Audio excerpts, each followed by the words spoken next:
설레임을 한 주간 가졌습니다. 이렇게 뵙게 돼서 반갑습니다. 더 많은 분들이 참여해야 되는데 빨리 이러한 사태가 해결돼서 예전과 같은 그런 풍성한 교제를 나눴으면 좋겠습니다. 기도로 시작하겠습니다. 우리 가운데 역사하시는 거룩하신 아버지 하나님, 그리스도 예수 안에서 우리를 자녀 삼아 주시고 소망 가운데 매일의 삶을 살 수 있도록 모든 은혜를 허락해 주신 것 주님께 감사를 드립니다. 코로나 확산으로부터 우리 모두를 지켜주시고 교회와 말씀을 보존해 주시기를 주님께 간구합니다. 이러한 때 더욱더 주님만 바라보고 매 순간 주님께 의지합니다. 우리 각 사람을 기억하시고 붙잡아 주시며 진리로 지켜주시기를 주님께 간구합니다. 또한 시대를 분별하고 세월을 아끼며 기회를 붙잡고 살 수 있도록 늘 일깨워 주시기를 주님께 더욱 간절히 기도합니다. 무엇보다 우리에게 주신 소중한 가족들, 그 육신의 가족들이 영원한 영적 가족이 될 수 있도록 주님 축복해 주시고 노아와 그의 가족들을 방주로 이끄셨던 것처럼 우리에게 속한 모든 자를 구원의 방주로 이끌어 주시기를 주님께 간구합니다. 영과 육이 온전한 가운데 주님 만날 수 있도록 우리의 모든 삶을 조종해 주시고 다스려 주시기를 주님께 부탁을 드립니다.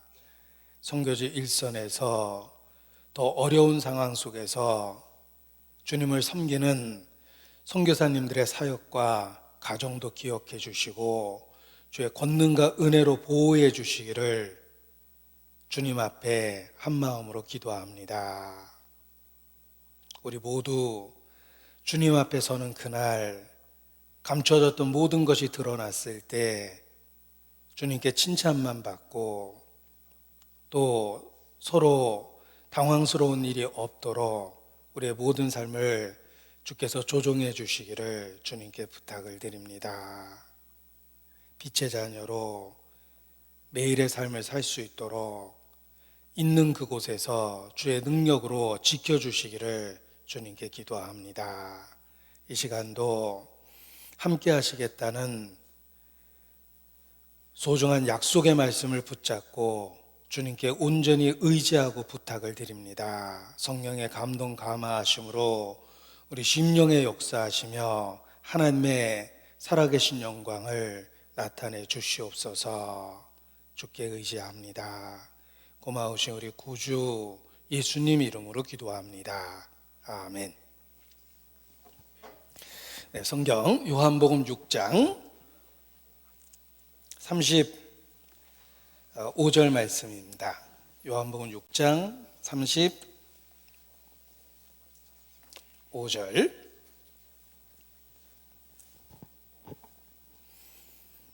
요한복음 6장 35절.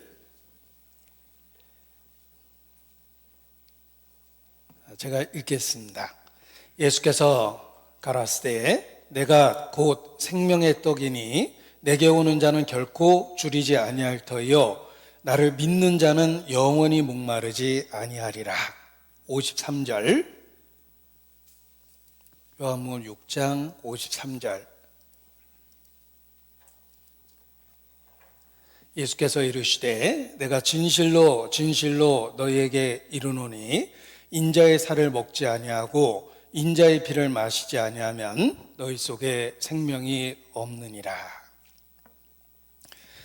예수께서 중요한 진리를 강조해서 가르치실 때 진실로 진실로라는 말을 반복해서 사용하셨습니다.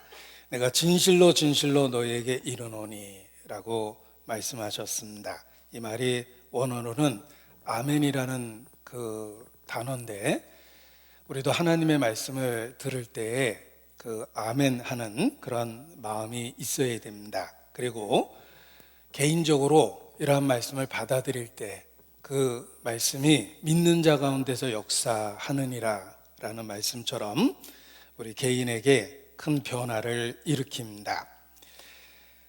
그래서 저는 습관적으로 모든 말씀을 개인에게 이렇게 적용하면서 읽게 됩니다.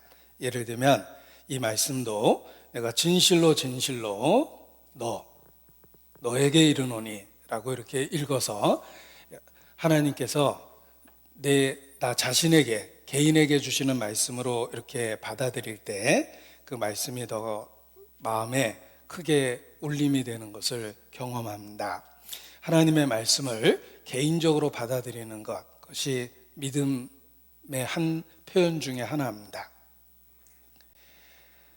하나님께서 천지를 지은 창조주 그 하나님께서 나에게 개인적으로 말씀하시고 있다라는 것 자체가 크게 감격적인 일임에 틀림이 없습니다.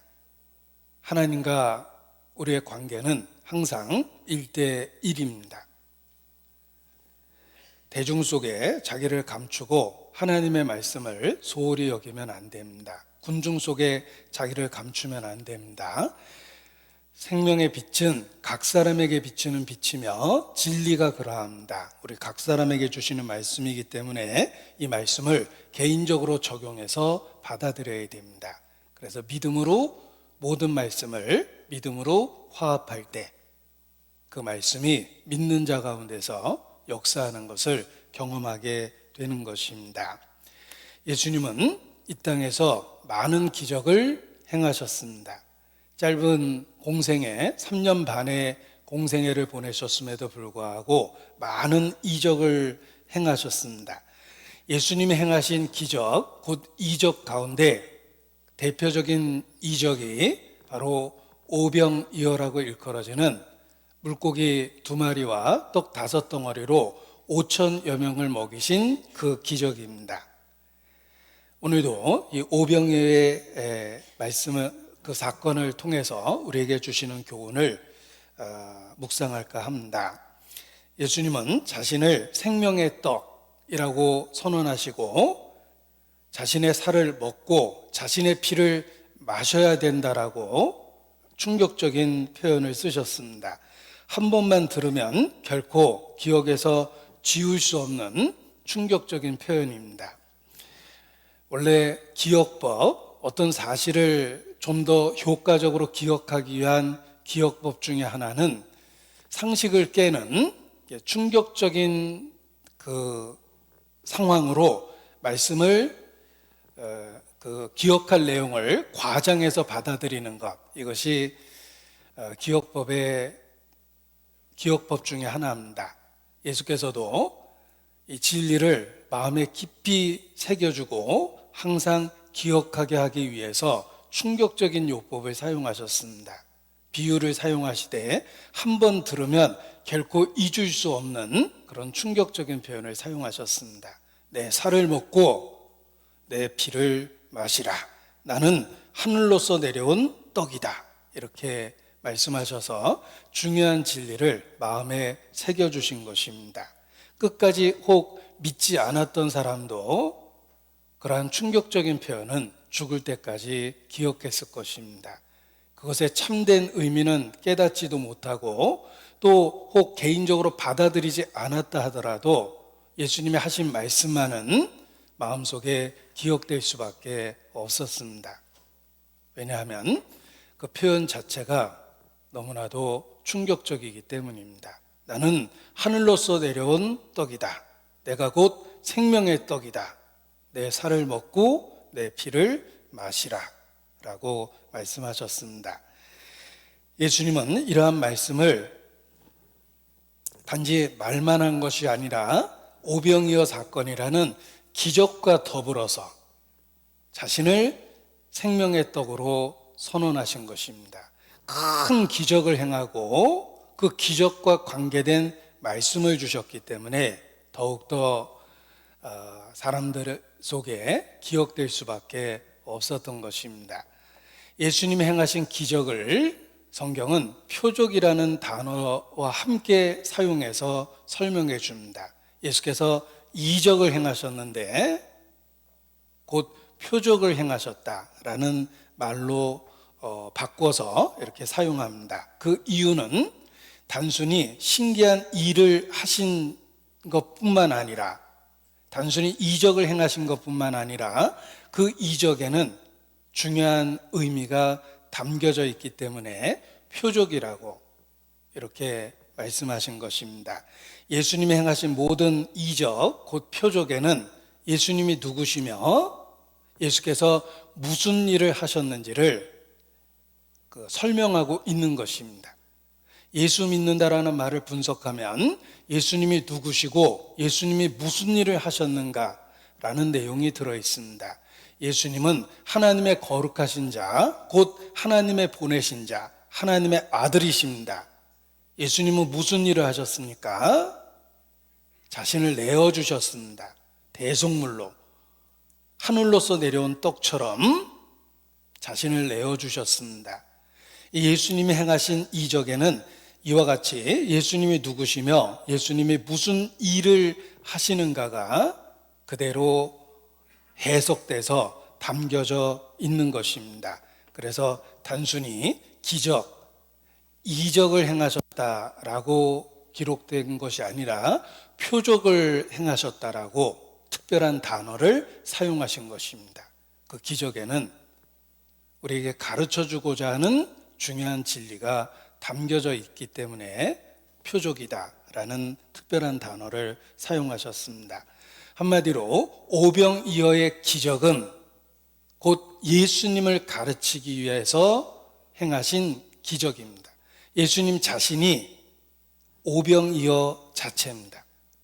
그들이 먹었던 오병이어는 바로 예수님 자신을 의미해주는 표적이 된 것입니다. 예수님은 오병이어를 직접 떼어서 제자들에게 주시고 무리에게 나눠주셨습니다. 하늘을 우러러 축사하시고 직접 오병이어를 떼어 제자들에게 주었다. 이렇게 기록한 것은 그 오병이어가 예수님 자신을 의미하기 때문에, 하늘로서 내려온 떡이라는 걸 의미하기 때문에 그렇게 직접적인 행사를 하신 것입니다. 예수님이 생명의 떡이라는 것을 성경의 많은 가르침을 통해서 반복적으로 가르쳐 주셨습니다. 예수님이 태어난 곳, 오래전에 미가 선지자를 통해서 예언되었습니다. 베들레헴, 곧 그곳에서 메시아가 태어날 거라고 예언되어 있었습니다. 베들레헴은 단어 그대로 떡집이라는 그런 의미를 갖고 있습니다. 생명의 떡이신 예수께서 베들레헴, 곧 떡집에서 태어나셨습니다. 유대인이 하나님을 만나는 회막, 제사를 드리는 성막에 가보면 성소에는 항상 떡상이 있습니다. 진설병이라는 한자로 표현해서 항상 준비된 떡이 있었습니다. 12덩어리의 그 떡, 온 지파를 위해서 준비된 그 떡입니다. 그 진설병도 바로 예수님 자신입니다. 그리고 지성소에 들어가게 되면 법궤가 있고 법궤에는 만나를 담은 항아리가 있습니다. 그 지성소에 있는 만나를 담은 항아리, 곧 예수님을 의미합니다. 만나는 하나님께서 하늘로부터 내려 이스라엘을 광야에서 먹이신 음식입니다. 곧 하늘로부터 온 떡, 예수님을 예표하는 것이 만나입니다. 그래서 회막 안에도 온통 예수님에 대한 모형이 가득했던 것입니다. 그리고 예수님이 태어나실 때에도 구유에서 태어나셨습니다. 구유는 짐승의 그 먹이를, 음식을 담아놓는 통입니다. 인간은 어떤 의미에서 짐승과 같은 타락된 삶을 살고 있는데 예수께서 그 짐승 우리에서 태어나셔서 구유에 누이셨습니다. 구유가 음식통입니다. 바로 우리에게 생명의 떡이 될 것을 태어나는 순간에도 가르쳐 주신 것입니다. 이러한 반복적인 가르침을 통해서 우리는 더욱더 분명한 진리를 깨닫고 확인하고 확증하게 됩니다. 예수께서는 하늘로부터 내려온 생명의 떡입니다. 살기 위하여 반드시 먹어야 할 것, 바로 음식입니다. 예수님이 그렇습니다. 우리가 이 땅에서 먹는 음식은 유효성이 적습니다. 한 끼를 배불리 먹어도 그때는 안 먹어도 될 것 같지만 사실 저녁 때가 되면 또 음식을 찾게 됩니다. 우리는 살아있는 한 먹는 것을 반복해서 존재하게 됩니다. 이것은 먹는 순간마다 그 뒤에 진리의 실체인 예수 그리스도께서 있다라는 걸 기억하라는 뜻입니다. 사람은 살기 위하여 반드시 먹어야 됩니다. 영원히 살기 위해서 사람은 반드시 예수 그리스도를 믿어야 하고 예수님과 관계와 사귐을 갖고 있어야 됩니다. 그날에 너희가 내 안에, 내가 너희 안에 있는 것을 너희가 깨달아 알 것이다. 나를 먹는 그 사람은 생명이 있고 그날에 내가 너희 안에, 너희가 내 안에 있는 것을 깨달을 거라고 말씀하셨습니다. 우리가 예수님을 받아들이게 되면 예수 그리스도를 통해서 하나님과의 관계가 생깁니다. 하나님과의 교통이 생깁니다. 영적 생명이 시작된 것입니다. 그래서 우리 속에 그 생명이 시작됐다라는 것을 희미하나마 믿음으로 확실히 알 수 있게 하셨습니다. 오래전 그 유머 중에 하나입니다.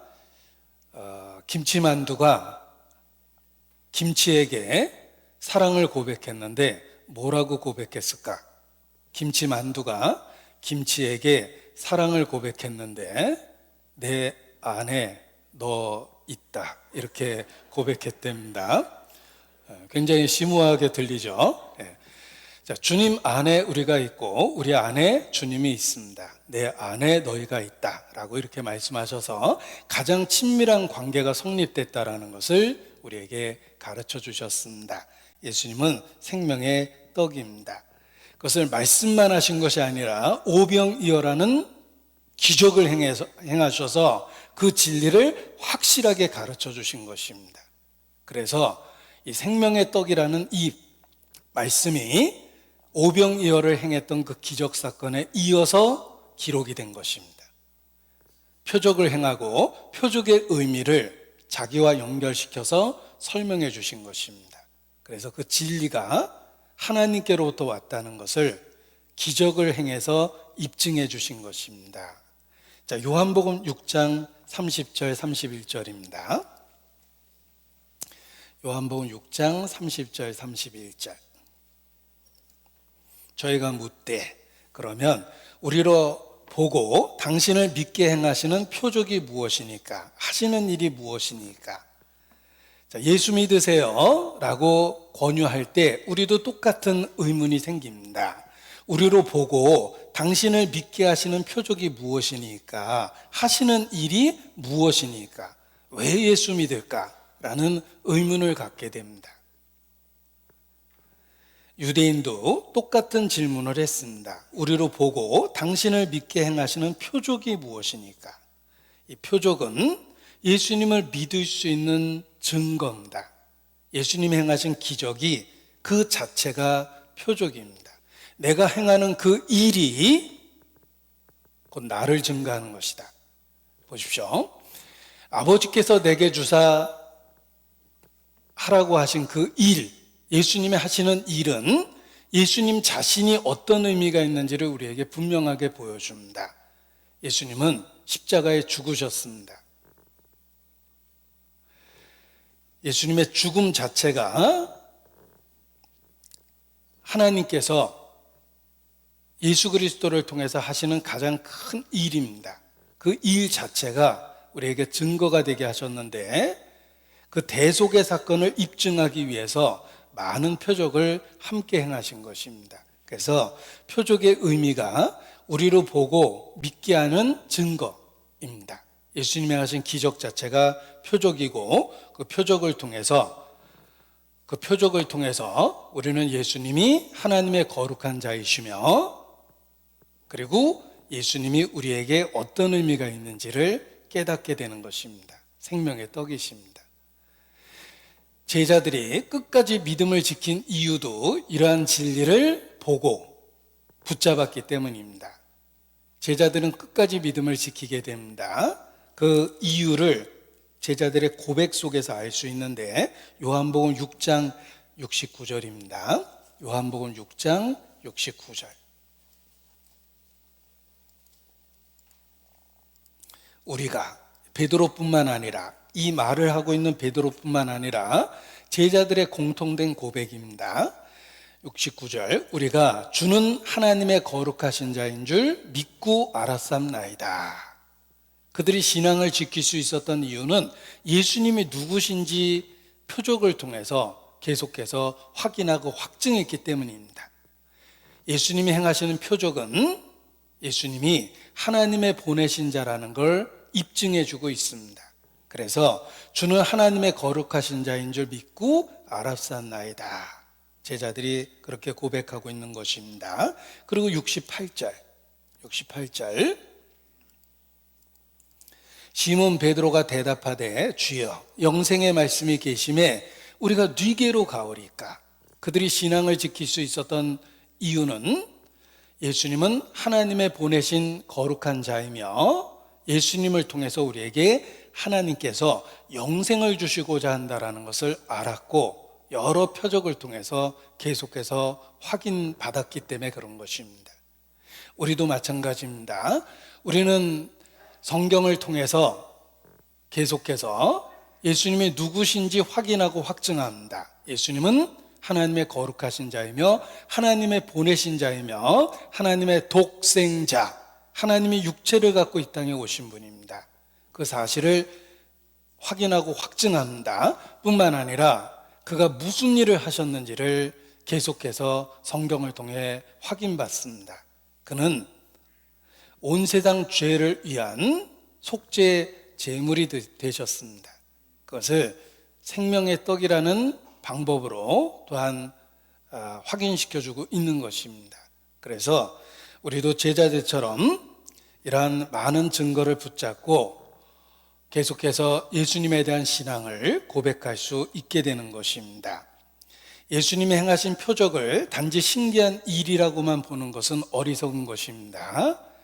그 신기한 일을 하신 이유가 영적 진리를 충격적인 방법으로 가르쳐 주기 위한 것이라는 것입니다.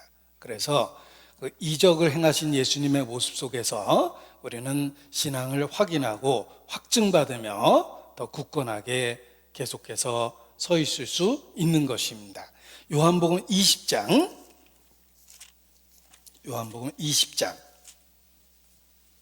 30절 31절입니다.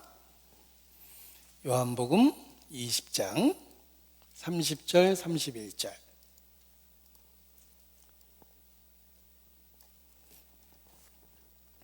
예수께서 제자들 앞에서 이 책에 기록되지 아니한 다른 표적도 많이 행하셨으나 오직 이것을 기록함은 너희로 예수께서 하나님의 아들 그리스도이심을 믿게 하려 하며 또 너희로 믿고 그 이름을 힘입어 생명을 얻게 하려 함이니라. 예수님은 수없이 많은 이적을 행하셨는데 그 이적들 중에 중요한 것들을 기록했다는 것입니다.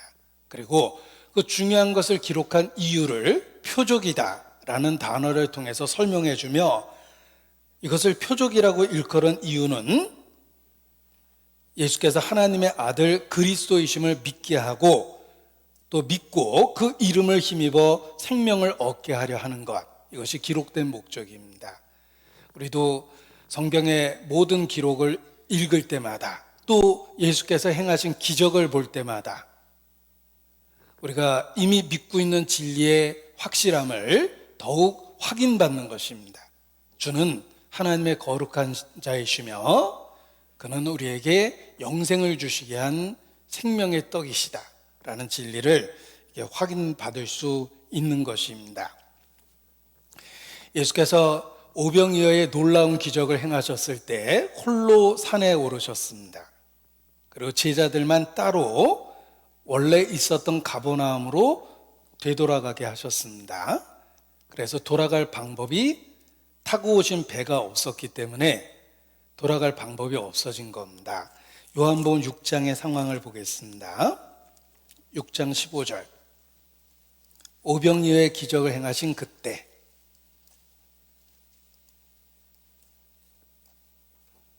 요한복음 6장 15절.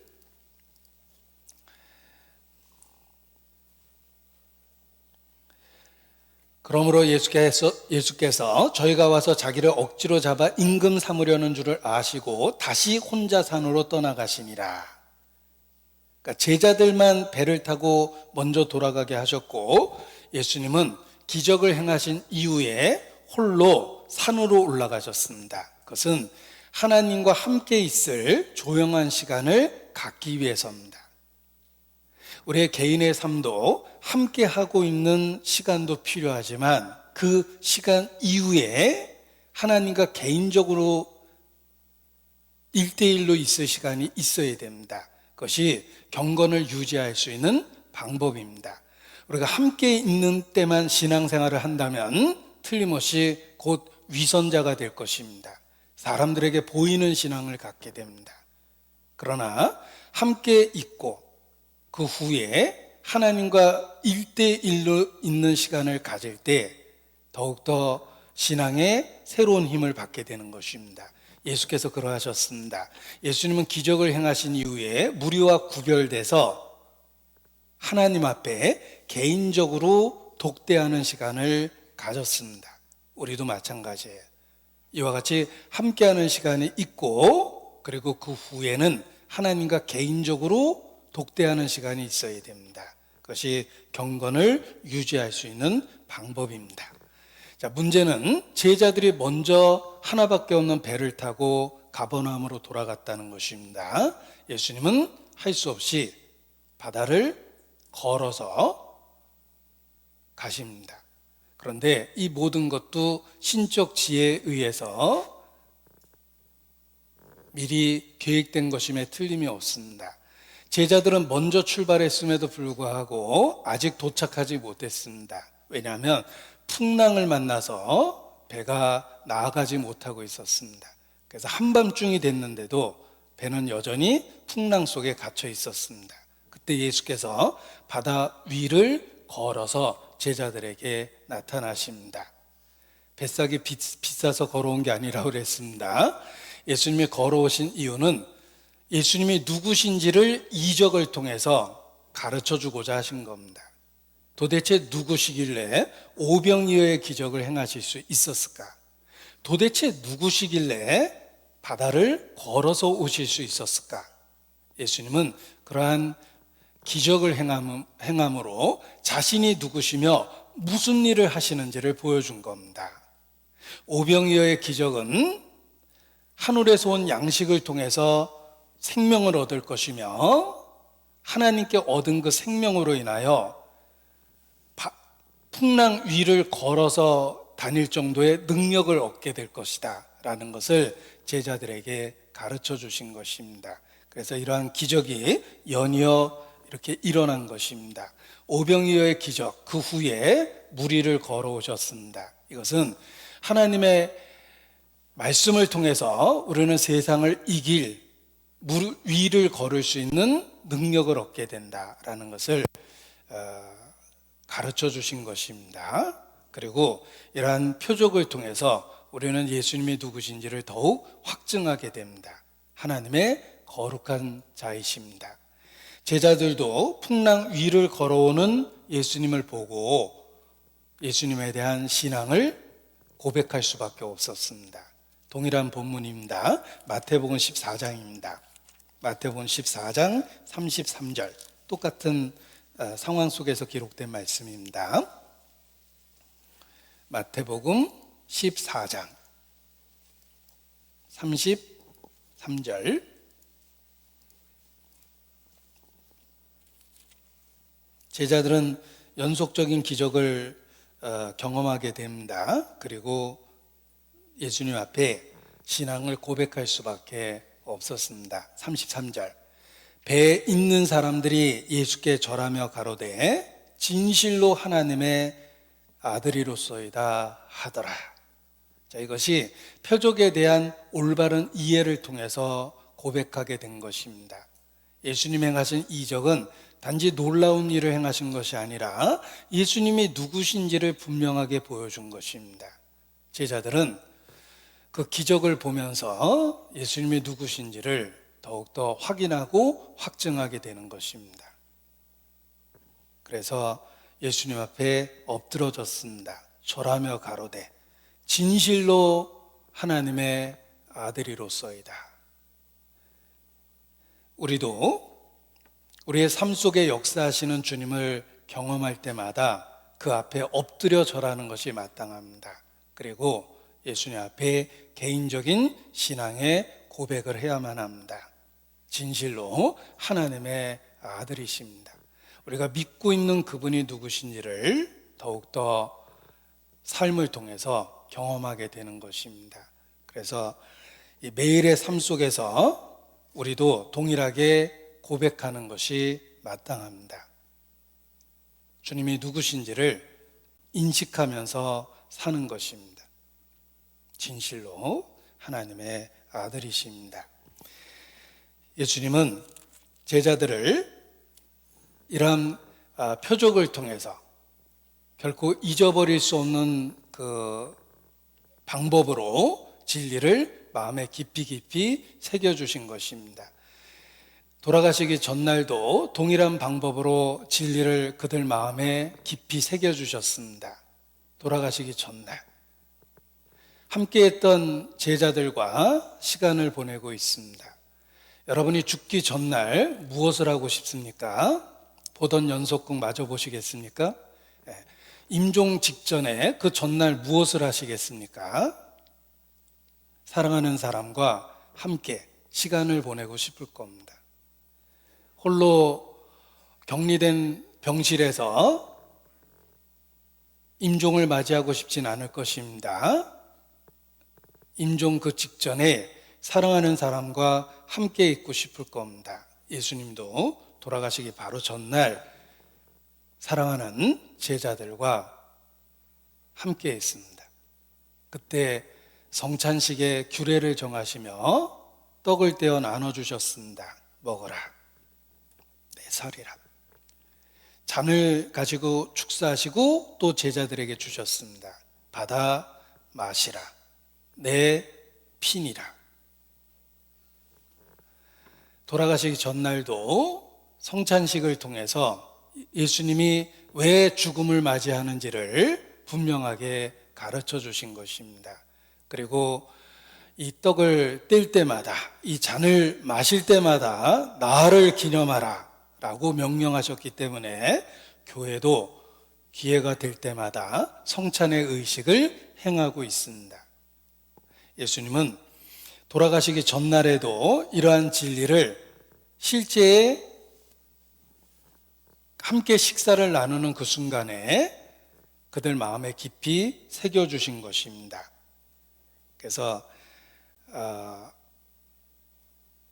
우리의 대속이 되셨다는, 속죄 제물이 되셨다는 그 중요한 진리를 돌아가시는 순간에도 그들 마음에 깊이 새겨주신 것입니다. 오병이어는 단순한 기적이 아니라 영적 진리를 설명하기 위한 표적이다. 그래서 요한복음 6장에 기적 이후에 길게 생명의 떡이라는 것을 설명해 주셨다라는 말씀을 드렸습니다. 그리고 오병이어의 기적 그 자체가 예수님이 하시는 일을 분명하게 보여주는 것입니다. 예수님 자신이 바로 오병이어입니다. 생명의 떡이십니다. 직접 떼어 제자들에게 주셨습니다. 생각해 보십시오. 오병이어라는 한 사람이 먹을 수 있는 음식을 갖고 5천여 명, 남자만 5천여 명이었으니까 아마도 어린아이와 또 부녀자들을 포함하면 2만 명은 됐을 거라고 이야기합니다. 예수께서 한 사람이 먹을 수 있는 오병이어의 양식을 갖고 5천여 명 이상을 먹이셨습니다. 이것은 예수 그리스도와 관련한 진리를 우리에게 그대로 보여주신 것입니다. 한 사람의 죽음, 예수님 자신의 죽음이 많은 사람의 구원이 될 거라는 것을 기적을 통해서 보여주신 것입니다. 한 사람이 먹을 수 있는 음식을 5천 명 이상에게 먹이셨다는 것은 한 사람의 죽음이 많은 사람의 구원이 될 거라는 진리를 기적을 통해서 설명해 주신 것입니다. 우리가 믿고 있는 진리가 그렇습니다. 한 사람의 죽음을 통해서 온 인류가 구원 얻을 수 있는 길이 열렸다는 것입니다. 어떻게 한 사람을 통해서 온 인류가 구원받을 수 있을까? 오병이어라는 기적도 그 의미를 설명해 주고 있습니다. 하나님이 그렇게 하셨습니다. 하나님이 하신 방법입니다. 그리고 이러한 하나님이 인간을 구원하시는 방법은 우리가 역사를 시작했을 때 일어났던 일과 동일하다라고 설명해 줍니다. 인간이 어떻게 죄인이 되었습니까? 왜 하나님과 분리되었습니까? 우리가 왜 나면서부터 죄인이 되었고 모태로부터 멀어졌습니까? 성경은 말합니다. 아담 한 사람의 불순종으로 온 인류가 죄인 되었다. 그 처음의 사건이 인간을 구원하시는 동일한 방법이 된 것입니다. 로마서 5장 18절입니다. 이것을 인류의 대표성이라고 그러는데 그 의미를 생각해 보십시오. 로마서 5장 18절입니다. 로마서 5장 18절. 이 말씀의 키워드는 가치입니다. 가치라는 말이 이 말씀을 이해할 수 있는 키워드입니다. 자, 그런즉 한 범죄로 많은 사람이 정죄에 이른 것 같이, 제가 키워드라고 그랬습니다. 그런즉 한 범죄로 많은 사람이 정죄에 이른 것과 같이 의의 한 행동으로 말미암아 많은 사람이 의롭다 하심을 받아 생명에 이르렀느니라. 자, 앞부분에 있는 내용을 생각해 보죠. 한 범죄로 많은 사람이 정죄에 이른 것과 같이 우리는 아담 한 사람 때문에 죄인이 되었고 죄성을 갖고 하나님과 분리된 이 세상에 태어났습니다. 나는 태어날 때부터 하나님과 분리되어 있었고 내 인생 속에 신은 없었어요. 우리가 살고 있는 세상은 신의 부재, 신이 없는 세상입니다. 신과 격리된 세상입니다. 그래서 세상이 무너지고 있는 거예요. 자연의 질서가 깨지고 있었던 것입니다. 그 이유를 성경을 통해서 알게 됐습니다. 아담의 범죄로 인해서 온 인류는 낙원을 잃어버렸습니다. 에덴의 동편 노 땅으로 쫓겨났습니다. 에덴의 동쪽, 하나님과 분리돼 버린 겁니다. 이걸 신학적 교리로 원죄라고 이야기하지만 그런 신학적 용어를 쓰지 않아도 우리는 성경을 통해서 그 사건을 보고 이해하게 됩니다. 아담 한 사람 때문에 우리가 죄인 되었습니다. 그걸 이해한다면 예수님 한 사람을 통해서 구원받는다는 진리도 이해하게 될 거다라는 뜻입니다. 같이, in the same way, 같은 방법으로 인간을 구원하신 것입니다. 의의 한 행동으로 말미암아 많은 사람이 의롭다 하심을 받아 생명에 이르렀느니라. 첫 번째 범죄를 이해하면 예수님 한 분을 통해서 우리가 구원받게 된다는 진리를 이해하게 되는 것입니다. 아담은 인류의 대표였습니다. 예수님은 또 다른 인류의 대표입니다. 그래서 마지막 아담이라고 부르는 겁니다. 또 하나의 아담이 되신 거예요. 이것이 인류의 대표성이라는 것입니다. 보십시오. 왕이 다스리던 시대에 왕이 전쟁을 결정하면 온 국민이 전쟁을 해야 됩니다. 너 혼자 싸워, 이럴 수는 없습니다. 일본에 대해서 대통령이 반일본 정책을 펴면 온 국민이 노 저펜이라는 운동을 해야 돼요. 한 사람의 결정이 온 국가에 영향을 끼치는 것입니다. 왕이 다스리던 시대는 절대적입니다. 왕이 전쟁을 결정하면 온 국민이 전쟁을 해야 되는 거예요. 그래서 민족에게 죄를 짓는다. 히틀러, 김일성 이렇게 얘기하는 거예요. 그들은 인류에게 죄를 지었고 민족에게 죄를 지었습니다. 온 국민을 전쟁터에 몰아넣고 온 국민을 살인하게 만들었어요. 왕이 결정하면 온 국민이 따르는 겁니다. 왕이 항복을 결정하면 온 국민이 항복하는 거예요.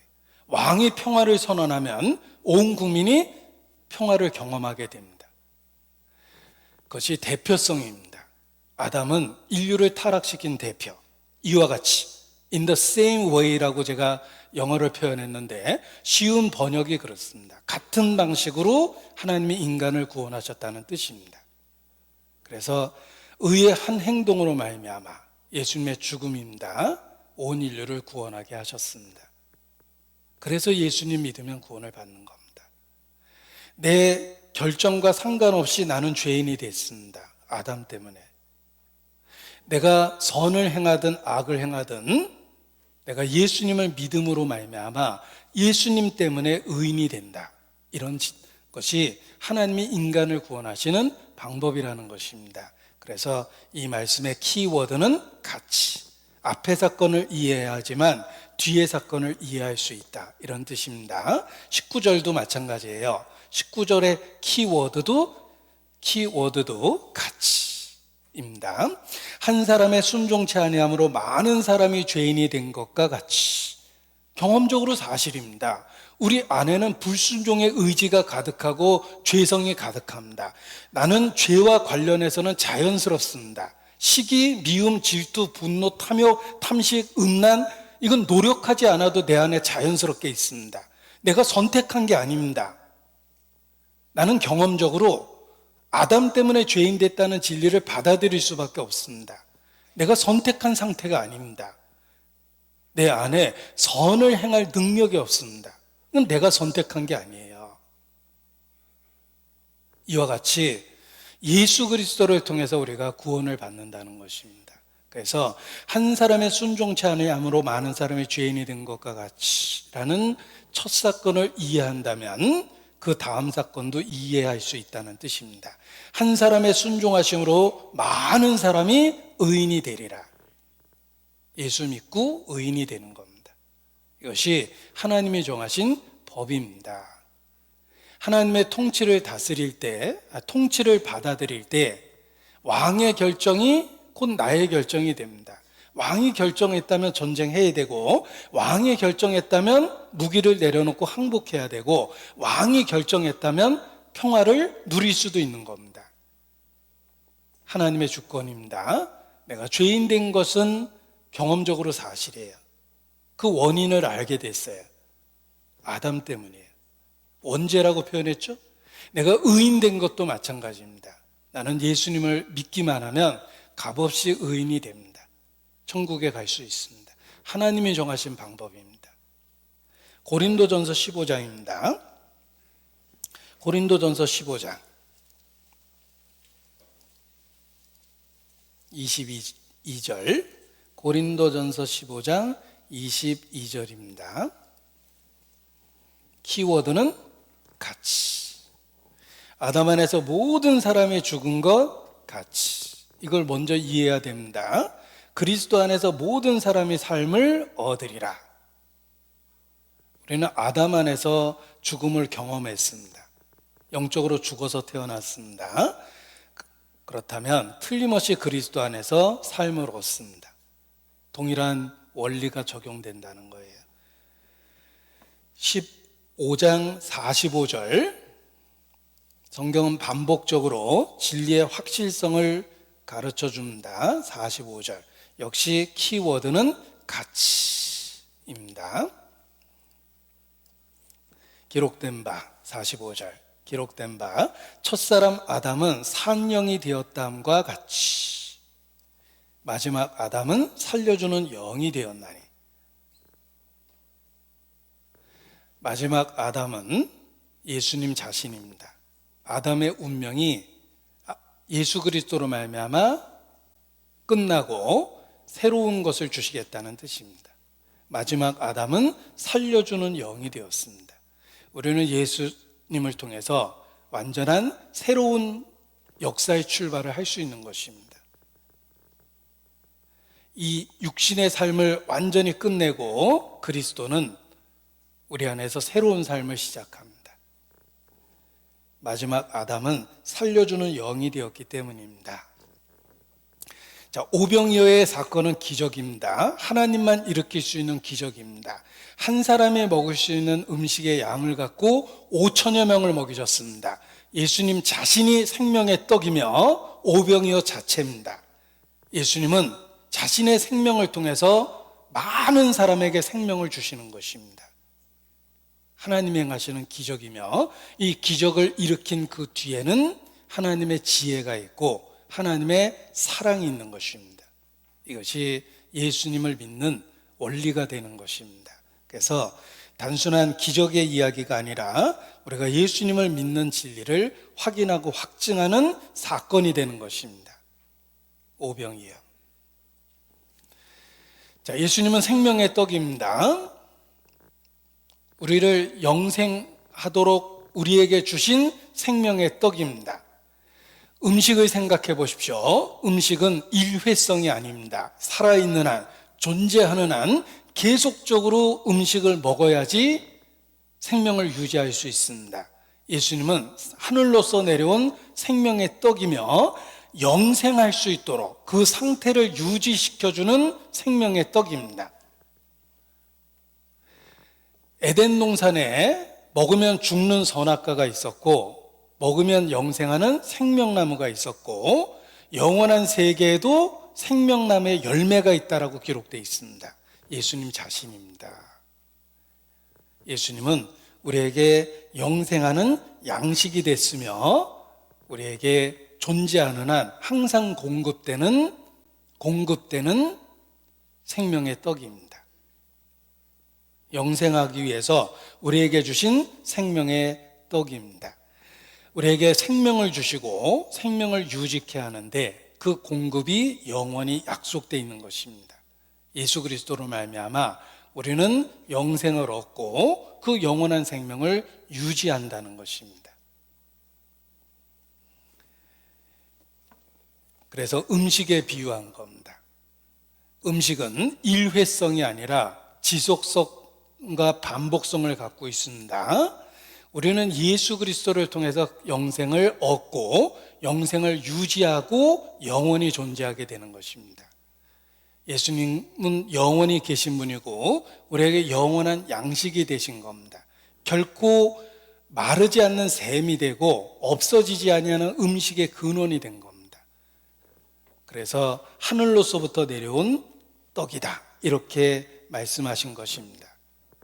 우리는 그리스도의 대속의 의미를 지속적 반복적으로 현재화시키며 하나님이 우리에게 주신 생명을 유지할 수 있는 것입니다.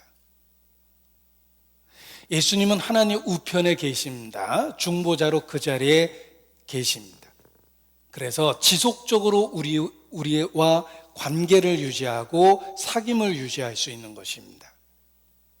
지금도 예수께서 하나님 보좌 우편에 앉아 계시기 때문에 나의 영적 위치가 그곳에 있고 하나님과의 친밀한 관계와 사귐이 그곳에 있습니다. 그래서 지상에서 내가 어떠한 상태이든 간에 그 관계와 사귐을 누릴 수 있는 것입니다. 찬송의 가사도 이 같은 진리를 설명해 줍니다. 거룩하신 보좌 앞에 항상 주 여호와께 나의 죄 사하시기를 쉬지 않고 비시네. 예수님의 사역은 지속적이기 때문에 내가 어떤 상태이든지 하나님께 나아갈 수 있게 된 겁니다. 생명의 양식이며 끊이지 않는 양식이 되신 거예요. 이러한 진리를 가르쳐 주기 위한 기적이 있습니다. 기적은 표적이며 중요한 진리를 담고 있다고 말씀드렸죠. 단순히 신기한 일을 행한 것이 아니라 중요한 진리를 담고 있는 표적입니다. 이러한 진리를 가르쳐 주는 표적이 있습니다. 사르밧 과부의 이야기입니다. 사르밧 과부의 이야기를 찾아보겠습니다. 엘리야와 사르밧 과부의 스캔들이 아니라, 제가 지금 좀 이상한 단어를 썼는데, 이 성경을 왜곡시키는 사람들은 똑같은 본문을 갖고 아주 이상하게 이야기합니다. 요나단이 다윗을 사랑했다는 말을 갖고 동성애라고 하고, 믿음의 조상 다윗도 동성애했다. 그래서 동성애는 죄악이 아니다라고 주장한 사람이 올 3월에 죽었거든요. 미국의 신학자인데 아마 지금쯤은 엄청나게 후회하고 있을 겁니다. 하나님 앞에서 자기의 동성애적인 성향을 정당화하기 위해서 성경을 왜곡시킨 거예요. 그래서 이 똑같은 본문을 이제 왜곡시키는 사람들이 있어서 제가 조금 충격적인 단어를 좀 써봤습니다. 자, 엘리야와 사르밧 과부의 이야기입니다. 우리에게 영적 진리를 담고 있는 표적에 대한 이야기입니다. 열왕기상 17장입니다. 열왕기상 17장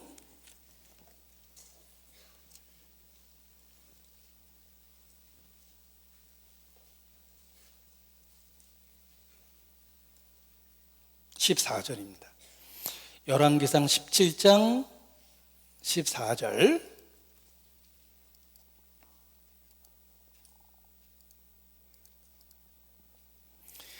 이스라엘의 하나님 여호와의 말씀이 나 여호와가 비를 지면에 내리는 날까지 그 통의 가루는 다하지 아니하고 그 병의 기름은 없어지지 아니하리라 하셨느니라. 3년 반의 흉년이 있었습니다. 그 흉년 내내 이 사르밧 과부에게 하나님이 은혜를 주셨습니다. 통의 가루가 다하지 아니하고 그 병의 기름이 없어지지 아니하고 온 가족이 흉년을 견뎌냈습니다. 기적이죠.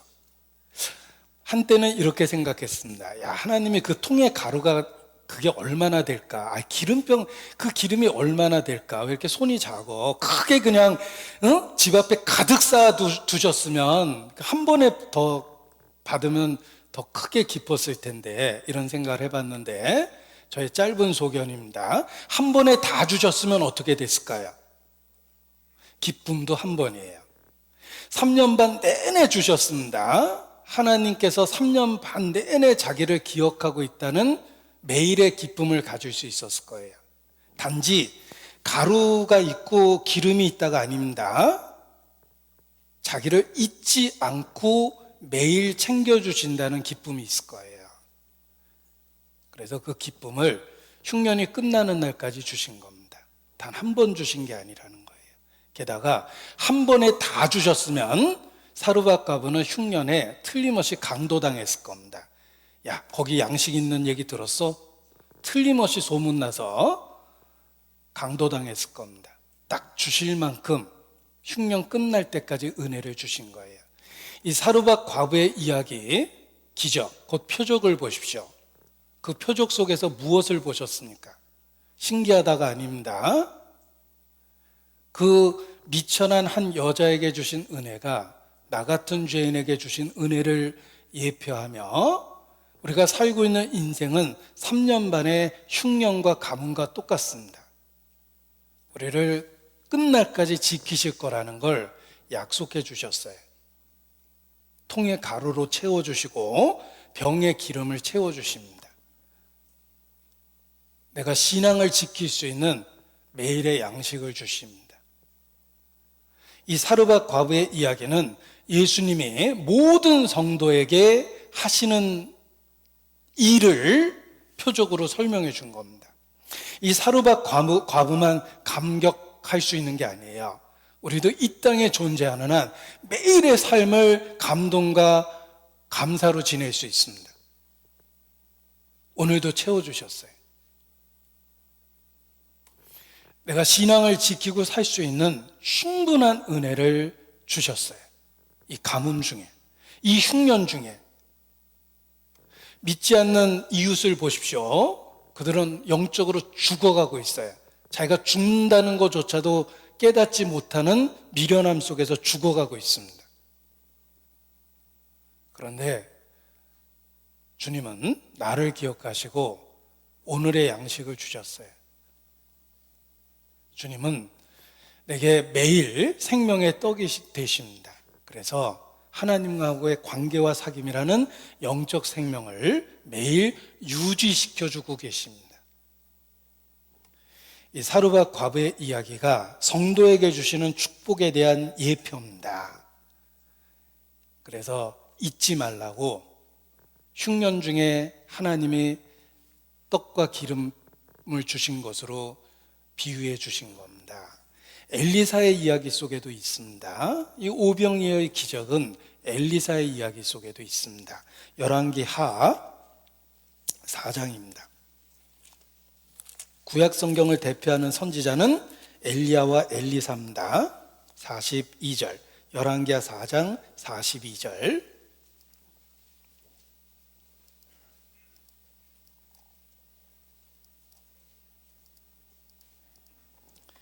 열왕기하 4장 42절 567페이지입니다.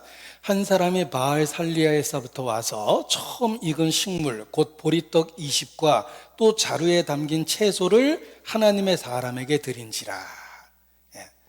한 사람이 마음을 담은 그 음식 선물을 엘리사에게 갖다 주었습니다. 그러나 엘리사는 많은 생도들 100명 이상의 성도들과 함께 있었습니다. 굶주리고 있는 그들에게 그 음식의 양이 너무 적었어요. 그런데 기적이 일어납니다. 여호와의 말씀에 무리가 먹고 남을 거다라고 얘기를 하셨어요. 43절입니다. 43절. 그 사환이 가로되 어찌미니까 이것을 100명에게 베풀겠나이까 하나 엘리사는 또 가로되 무리에게 주어 먹게 하라. 여호와의 말씀이 무리가 먹고 남으리라 하셨느니라. 적은 양의 음식을 갖고 100명 이상의 무리가 먹고 남은 겁니다. 기적이죠. 이 기적 역시 예수님이 행하시는 오병이어의 기적의 예표입니다. 예수님은 성경 전체를 통해서 떡 이야기를 하셨고, 그리고 오병이어의 기적을 직접 행하셨고, 자신이 십자가에 죽으심으로 그 진리를 분명하게 우리에게 인식시켜 준 겁니다.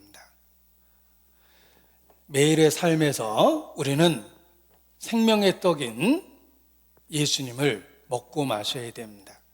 예수님의 대속의 사건을 매일의 삶에서 현재화시켜야 됩니다. 하나님께 나아갈 때마다 그 대속의 사건을 붙잡아야 됩니다. 그것이 매일 충분히 먹고 남는 것과 같은 기적을 경험하는 일입니다. 그래서 예수님의 십자가의 사건은 우리가 살아있는 한 우리에게 넘치도록 풍요롭게 만드는 진리 그 자체입니다. 영생하도록 위해서 주신 생명의 떡이라고 선언한 것처럼 우리를 배부르게, 영적으로 풍성하게 배부르게 하는 진리 그 자체라는 것입니다.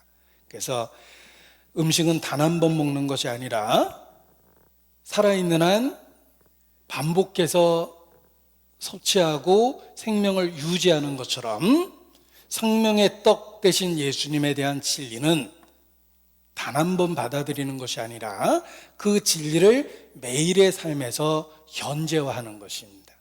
그래서 우리가 기도할 때마다 예수님 이름으로 기도했습니다라고 일깨우는 겁니다. 매번 주님께 나아갈 수 있는 완전한 자격을 주기 때문에 그렇습니다. 그래서 십자가의 진리는 이 땅에 살아있는 한 우리를 늘 풍요롭게 만드는 진리이며 결코 없어지지 아니하는 가루통의 가루와 기름병의 기름과 같습니다. 존재하는 한 하나님이 항상 가득가득 채워주십니다. 그래서 힘들 때마다, 위로가 필요할 때마다, 새롭게 출발할 때마다 우리는 영적 음식을 먹고 새로운 힘을 얻어야 됩니다. 엘리야가 낙심했을 때 그에게 떡과 포도주를 먹이셨습니다. 새 힘을 얻고 그 힘을 통해서 마침내 호렙산에 이르렀다고 되어 있습니다. 우리의 삶이 그렇습니다. 하나님이 우리에게 명하신 그곳에 이르를 때까지, 다다를 때까지 우리는 그 음식의 힘을 의지해서 걷고 또 걸어야 됩니다. 우리에게 주신 그 음식이 예수님 자신이며 대속에 대한 진리라는 것입니다. 열왕기상 19장 엘리야의 이야기입니다. 열왕기상 19장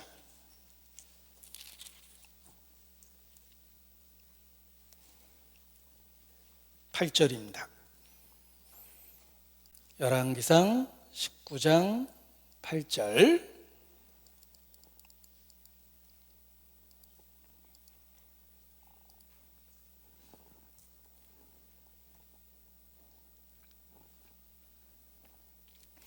열왕기상 19장 8절. 제가 읽고 이렇게 마음으로 눈으로 읽어주시기 바랍니다. 이에 일어나 먹고 마시고 그 식물의 힘을 의지하여 40주 40야를 행하여 하나님의 산 호렙에 이르니라. 자, 우리가 천성에 이르는 그날까지 동일한 것을 경험하게 될 것입니다. 먹고 마시고 식물의 힘을 의지해야 돼요. 예수님은 단 한 번 먹는 음식이 아니라 매일의 삶에 채워지는 풍성한 영적 양식입니다. 그 예수님의 대속에 대한 진리를 붙잡고 그 안에서 살아갈 때 힘을 얻고 40주 40야를 행하게 됩니다. 40은 고난, 시험, 연단이며 우리의 인생 그 자체고 신앙생활 그 과정 그 자체입니다. 그 40주 40야를 무슨 힘으로 걷고 또 걷겠습니까? 주님이 주신 그 신령한 양식, 예수님 자신입니다. 그것을 통해서 회복하고 새로운 힘을 얻고 영양을 공급받고 죄와 싸워 이겨내고 그 식물의 힘을 통해서 40주 40야를 걸어서 목적지에 도착하게 되는 것입니다. 이것이 우리 신앙생활하는 모습이라고 말씀드릴 수 있습니다. 오래된 고전적인 찬송입니다. 아마 처음 들으신 분이 계실 텐데 멜로디는 틀림없이 아실 겁니다. 그 흑인들이 즐겨 불렀던 오래된 그 고전적인 찬송 중에 The Lord Enter the Garden Come 이라는 찬송이 있습니다. 주께서 정원으로 들어오시다, 뭐 이렇게 직역하면 그런 내용인데, 우리가 매일 대속의 진리를 마음에 새겨야 된다는 그런 내용을 담고 있습니다. 소개해 드리겠습니다. 주님 십자가 바라보며 그 사랑 생각하니 세상 모든 죄 짊어지신 주님의 은혜로다. 앞부분을 들으면 더 생각이 나실 겁니다. 이 풍진 세상을 만났으니 너의 사명이 무엇이냐? 믿음과 소망과 사랑 중에 제일은 사랑이라.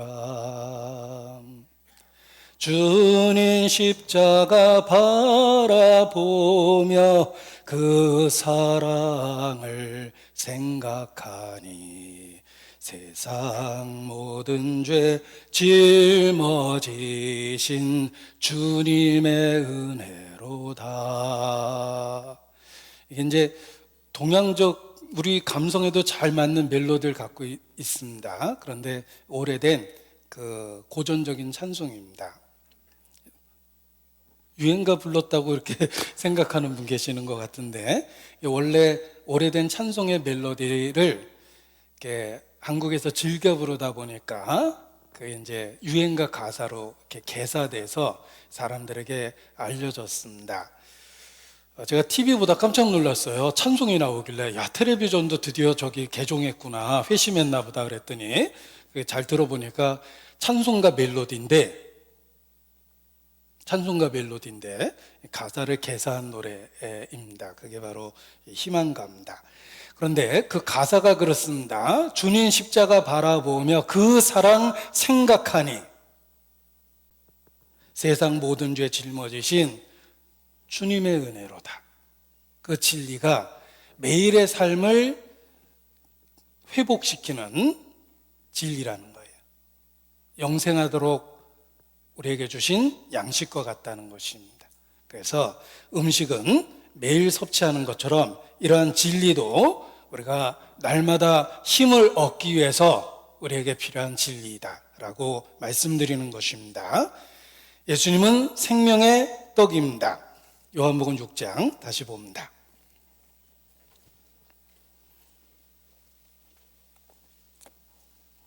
요한복음 6장 33절입니다.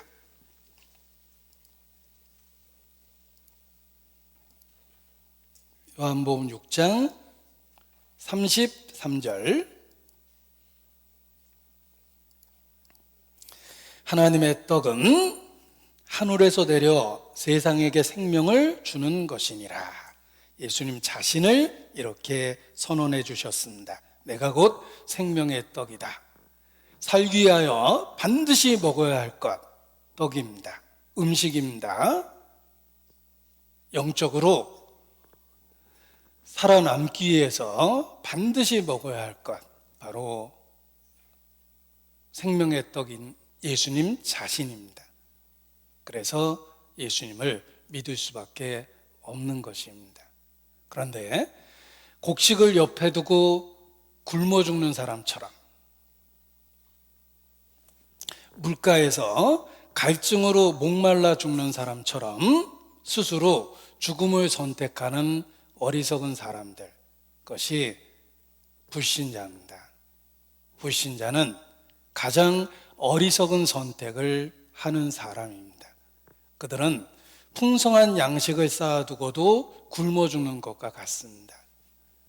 어린 시절에 들었던 게으름뱅이에 대한 동화입니다. 손 하나 까딱 안 하는 게으름뱅이가 있었는데 아주 좋은 아내를 만났습니다. 아내가 항상 음식을 해서 먹여줘서 좋은 아내 때문에 잘 지냈습니다. 그런데 친정에 급한 일이 있어서 아내가 친정에 다녀올 수밖에 없었습니다. 아내는 남편 걱정이 됐어요. 손 하나 까딱 안 하는 남편이 갔다 오면 굶어 죽을 텐데 어떡할까. 그래서 오랫동안 고민한 끝에 좋은 생각을 했습니다. 떡을 먹을 수 있는 크기로 다 미리 만들어서 손만 까딱하면 떡 하나씩 또르륵 굴러서 앞에 떨어지게 만들어 놨습니다. 그래서 여러 번 가르쳐 줬대요. 여보, 요거 땡기면 떡이 먹을 만큼 똑 떨어지니까 그거 드시고 그리고 계셔야 제가 친정 다녀오겠습니다 하고 잘 가르쳐 주고 친정에 갔다 왔는데 굶어 죽었답니다. 왜냐하면 그 손 까딱하는 것도 안 해봤거든요. 늘 아내가 갔다가 먹였기 때문에 살아남았었는데 아내가 없어지니까 귀찮아서 그냥 있다가 굶어 죽었답니다. 그래서 아내는 이런 남편은 없는 게 낫겠다 하고 새 출발해서 행복하게 살았다, 뭐 이런 제가 만든 이야기가 아니라 어린 시절 할머니 무릎 아래서 들었던 이야기입니다. 아마 우리 할머니가 자꾸 옛날 얘기 해달라고 그러니까 말도 안 되는 이야기를 해준 것 같아요. 아무튼 어렸을 때 들었던 이야기가 너무나 생생하게 지금도 기억납니다. 에이, 그런 사람이 어디 있어, 이런 생각을 했는데 구원 못 받는 불신자가 그렇습니다. 끝까지 구원 못 받고 죽는 사람은 그 옛날 이야기 속에 나오는 가장 게으른 뱅이하고 똑같은 거예요. 생명의 떡을 주셨는데 굶어 죽은 거예요. 안 믿는 사람이 그런 최악의 어리석은 선택을 하는 사람입니다. 안 믿는 사람이 그렇습니다. 생명의 떡을 주셨음에도 불구하고, 그럼에도 불구하고 끝까지 안 믿는 사람들, 최악의 선택을 한 겁니다. 요한복음 1장입니다.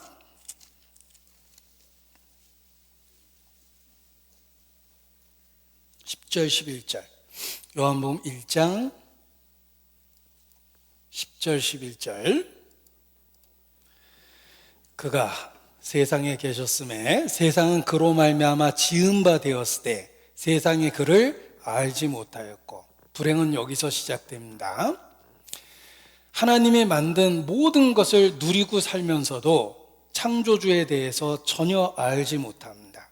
이유는 고의적인 무지라고 그래요. 고의적인 무지예요. 왜냐하면 알고 싶지 않았어요. 저희가 마음에 하나님 두기를 싫어하며 하나님이 그 상실한 마음대로 내어버려 두사 마음에 하나님 두기를 싫어했어요. 하나님이 계시다는 수없이 많은 증거들 속에서 그걸 누리면서 살고 있으면서 고의적으로 하나님을 배척했습니다. 고의적인 무지예요. 그러다가 결정적으로 주님을 거절하게 됩니다. 11절이죠. 자기 땅에 오매 자기 백성이 영접지 아니하였다. 이것이 당시에 믿지 않은 사람들의 모습입니다. 생명의 떡이신 예수께서 이 땅에 오셨습니다. 우리에게 풍성한 양식을 주신 거예요. 먹으면 사는 양식을 주셨는데 그럼에도 불구하고 끝까지 거절하고 죽는 사람들, 최악의 선택을 하는 것입니다. 그가 자기 땅에 오매 직접 오셨습니다. 그런데 불행은 직접 오신 주님을 고의적으로 의도적으로 거절했다는 것입니다. 그가 자기 땅에 오매 영접지 않았습니다. 좋아하지 않고 고의적으로 배척한 겁니다. 창조주를 부정하고 살았기 때문에 창조주와 관계된 아주 놀라운 진리를 들었음에도 불구하고 별로 관심이 없었고 끝내 거절한 겁니다. 최악의 선택을 한 것입니다. 진리를 거절하니까 자기에게 의미가 없었던 거예요.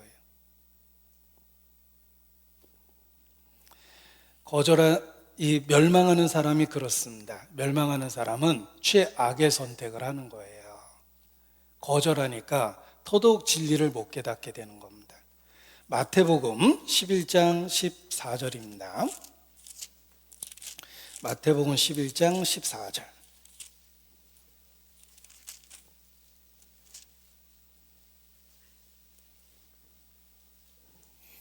마태복음 11장 14절.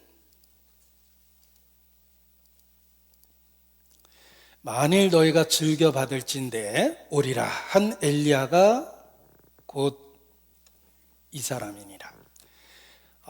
하나님이 우리를 구원하시려면 엘리야를 보내시겠다고 그랬는데 라고 유대인이 질문했습니다. 사실 엘리야가 왔다. 이미 왔다.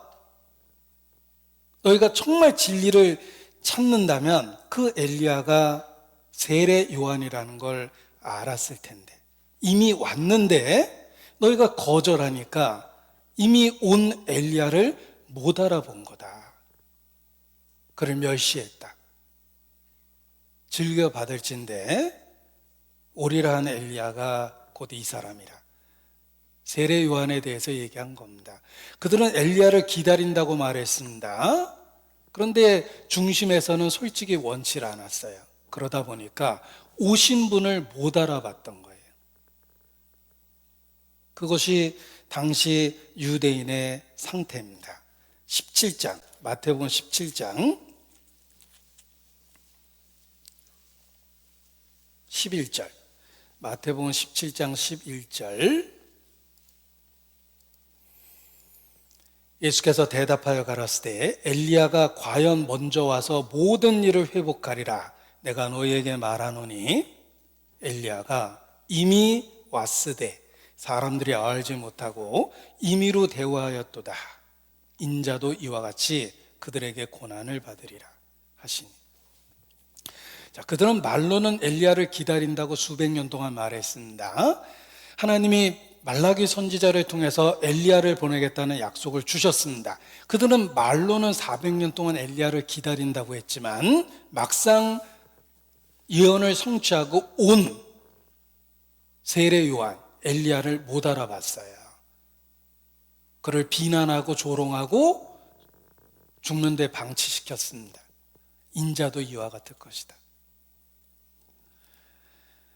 진리는 이미 우리에게 주어졌습니다. 그런데 왜 인류의 대부분은 구원을 못 얻습니까? 관심이 없어요. 자기 땅에 오매 영접지 아니하였다. 내가 생각하는 스타일의 진리가 아니에요. 그들은 진리를 선택할 때 그게 진리이기 때문에 믿는 것이 아니라 자기 취향에 맞기 때문에 거짓이라도 진리라고 생각하고 받아들이는 거예요. 그게 멸망의 원인입니다. 사실이 기분 나쁘니까 사실보다는 거짓, 자기 귀에 그럴듯한 이야기를 듣고자 하는 거예요. 말기의 암 환자가 병원에 가는 데마다 말기라고 이야기합니다. 내가 비싼 돈 주고 진료 받았는데 이렇게 재수없는 얘기하냐. 의사 따기 때리고 나왔습니다. 기분 나쁘게. 그런데 어떤 의사를 만났더니 이거 아무것도 아니랍니다. 누가 암이라고 그러냐고. 이거 괜찮다고. 여기 병원 다니시면 이거 날 수 있다고. 이렇게 이야기하는 의사를 만났습니다. 야, 병이다. 그런데 한 달 만에 죽었어요. 왜냐하면 다른 의사는 사실을 알려주었고 그 의사는 그 사람이 듣고 싶은 얘기를 해준 거예요. 영적으로도 그렇습니다. 왜 진리를 거절합니까? 진리는 불쾌하거든요. 자기가 받아들이고 싶지 않는 내용이에요. 나보고 죄인이라며. 내 인생에 간섭하겠다는 거 아니야. 구원받으면 그다음부터 내 인생에 간섭할 거 아니야. 이렇게 생각하니까 고의적으로 진리를 거절하는 겁니다. 그리고 거짓을 진리처럼 받아들이는 거예요. 그래서 최악의 선택을 하는 것입니다. 예수께서 말씀하셨습니다.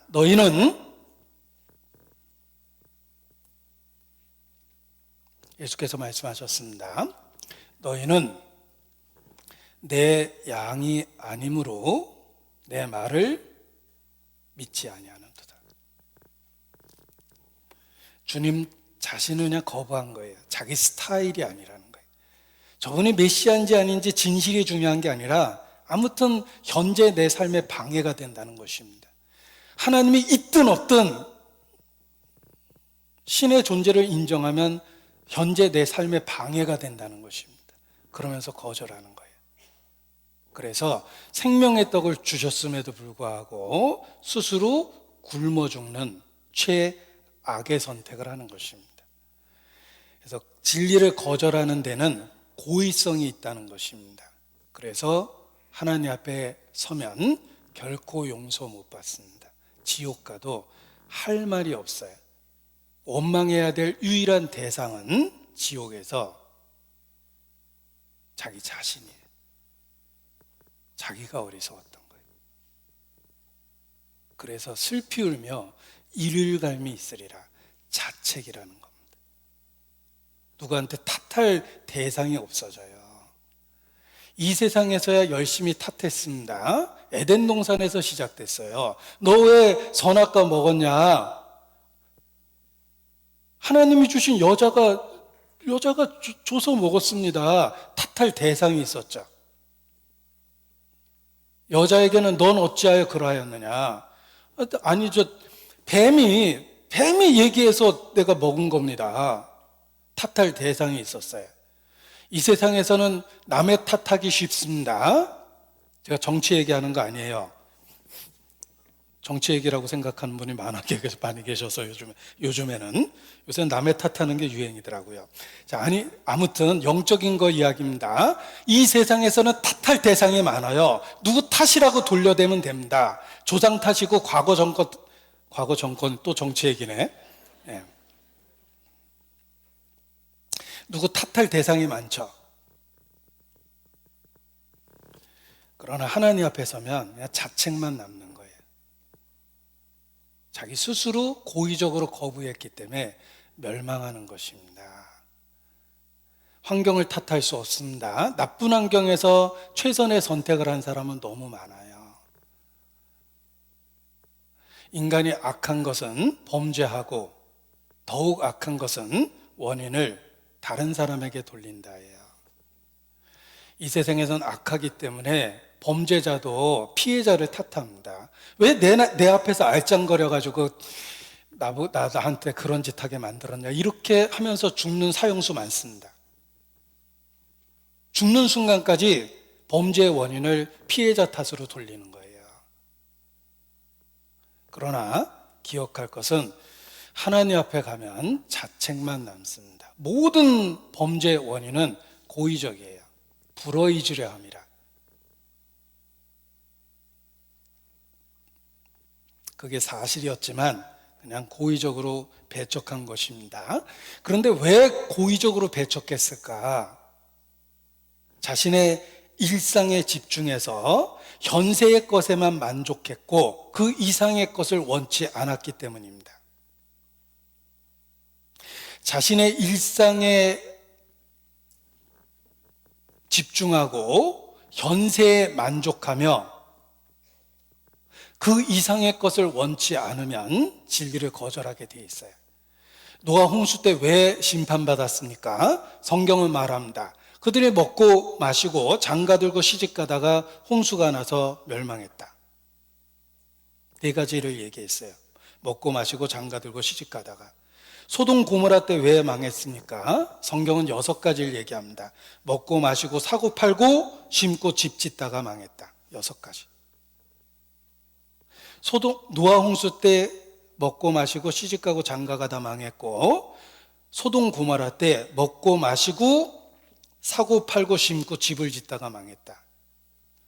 4가지, 6가지. 원인은 좀 늘어났죠? 그런데 일상이에요. 그냥 일상이에요. 먹고 마시고 시집가고 장가가고 사고 팔고 심고 집을 짓고, 그냥 우리 일상입니다. 그 일상이 전부라고 생각하고 거기에 집중해서 살았기 때문에 진리를 거절한 거예요. 인자에 나타난 날에도 이와 같으리라. 우리의 삶이 어떻습니까? 먹고 마시고 심고 거두고 시집가고 장가가고 사고 팔고, 그게 온통 머리에 가득하고 하루의 삶에 가득합니까? 딱 심판받게 산 거예요. 생활의 염려로 마음이 둔하여지고 뜻밖의 그날이 덕과 같이 너에게 임하리라. 큰 죄 짓다가 멸망하는 사람도 있지만 대부분의 사람들은 일상에 집중하고 현세에만 만족하고 그렇게 살다가 망하는 거예요. 우리는 단지 존재하기 위해서 이 세상에 사는 게 아닙니다. 그건 짐승이죠. 우리의 삶은 특별한 목적과 의미가 있고 그 목적과 의미와 연결되어 있어야지 하루하루가 의미가 있는 거예요. 그래서 하나님 없는 삶을 헛되다라고 선언했고, 하나님하고의 관계를 통해서 인생은 비로소 목적을 갖는다라고 전도서가 우리에게 가르쳐 주는 것입니다. 이사야서 5장입니다. 이사야서 5장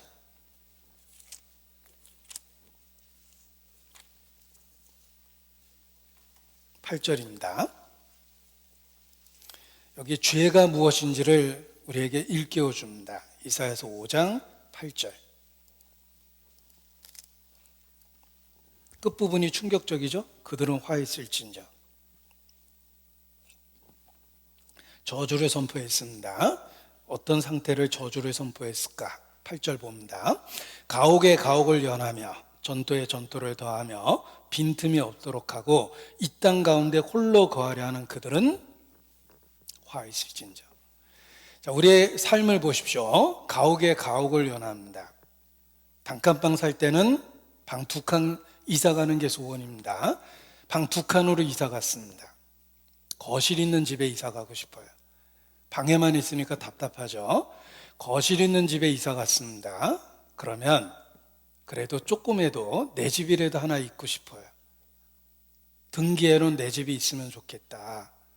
그래서 내 집 마련이 소원이 됩니다. 드디어 문패 달고 내 집 마련했습니다. 끝이 아닙니다. 조금 더 넓은 집으로 이사 가고 싶습니다. 앞마당이라도 있어야 될 것 같아요. 신도시 아파트가 편하다는데 신도시 아파트에 이사 갔습니다. 어디 세컨하우스라도 있었으면 좋겠다.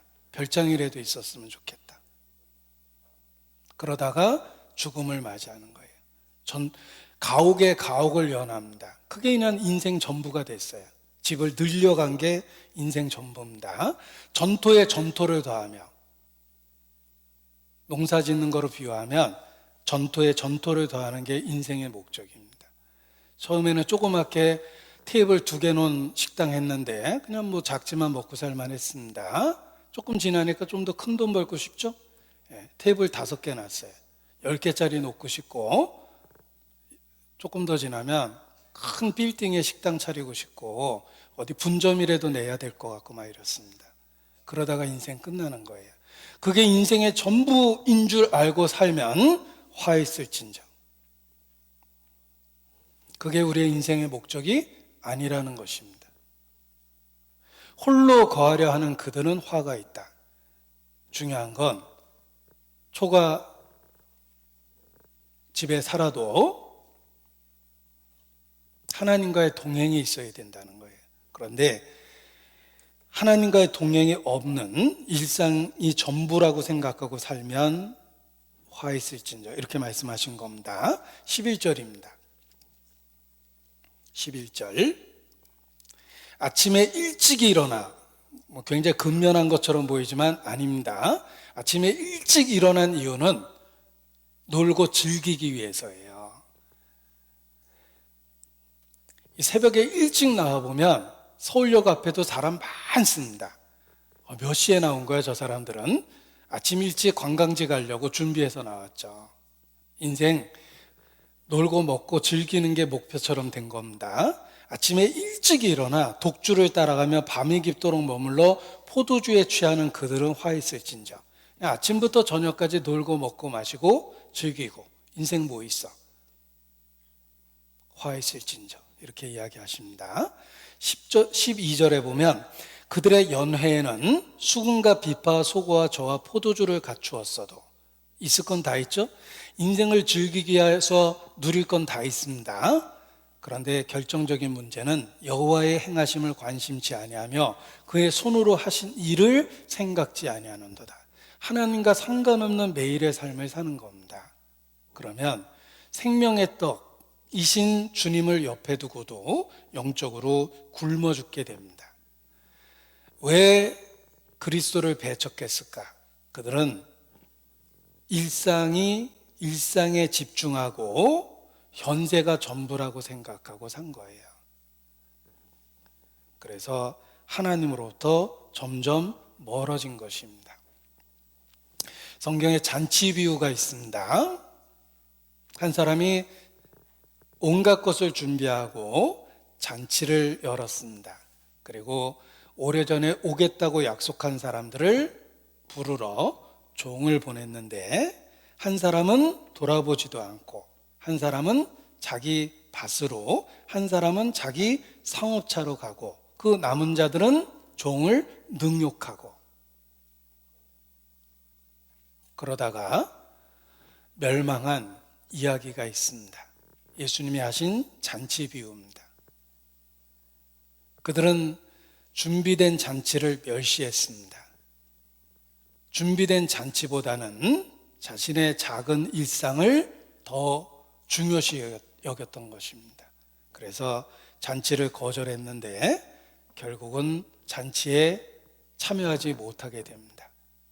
이와 같이 하나님은 우리에게 생명의 떡이신 예수님을 풍성하게 주셨고 매일의 삶에서 그걸 누릴 수 있게 허락하셨음에도 불구하고 우리는 일상에 취해서 영적으로는 굶주리고 세상적인 것을 취해서 그것이 인생의 전부라고 생각하고 삽니다. 그리고 핑계를 대죠. 내가 요즘 얼마나 바쁜데. 무엇 때문에 바쁩니까? 자기 상업차로 가고 밭에 가야 되고 할 일도 많고 그러면서 매일의 삶을 허비하는 겁니다. 누가복음 14장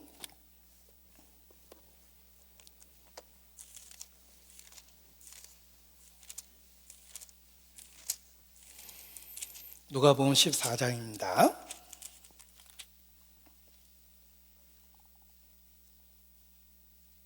17절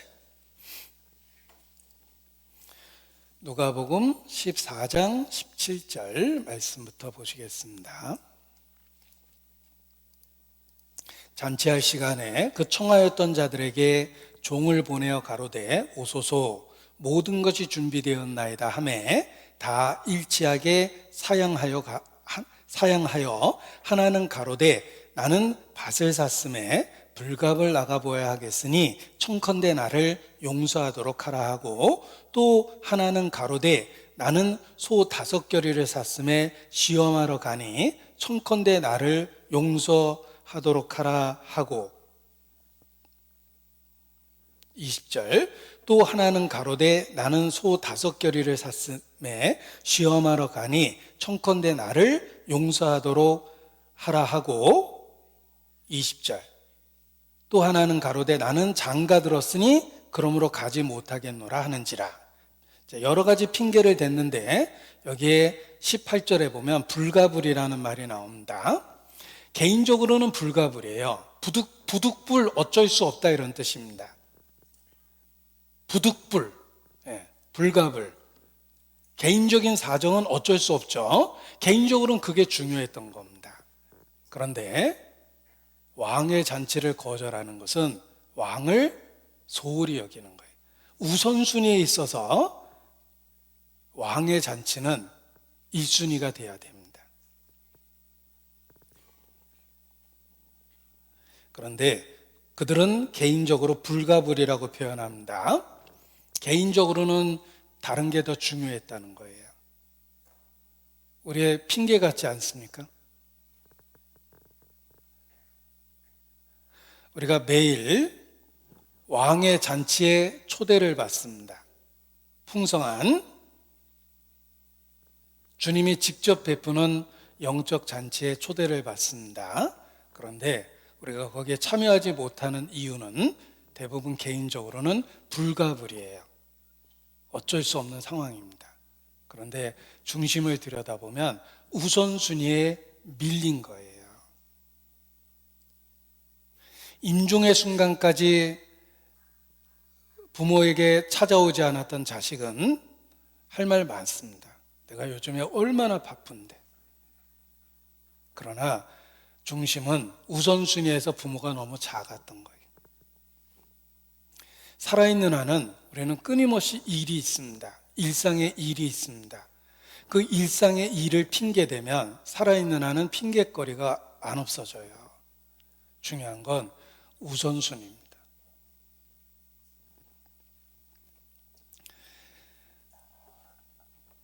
준비된 잔치를 거절하는 것은 최선의 상태에서 최악의 선택을 하는 것입니다. 잘못하면 우리 일상이 그럴 수 있습니다. 이 말씀과 관련해서 주제가가 있습니다. OST가 있습니다. 오리지널 사운드 트랙이 있습니다. 널리 알려진 찬송입니다. 죄송해요, 죄송해요. 정말 잔치에 갈 수 없어. 장가 가야 하고 소도 사야 하고 농가 밭에 나가서 할 일은 많아 내 어이하리 죄송해요. 이 얘기 모두가 우리 위에 쓰여졌구나. 주님께서 영광스러운 잔치 베풀고 내게 오라 명령할 때 주저한다면 너도 나도 밀려나고 후회하리라. 뭐 이런 찬송입니다. 근데 그 찬송이 한 번만 들으면 죄송해요라는 말이 계속 머리에 남아요. 왠지 나의 일상의 핑계 같다라는 생각을 하게 됩니다. 할 일이 참 많죠. 우리의 매일의 삶이.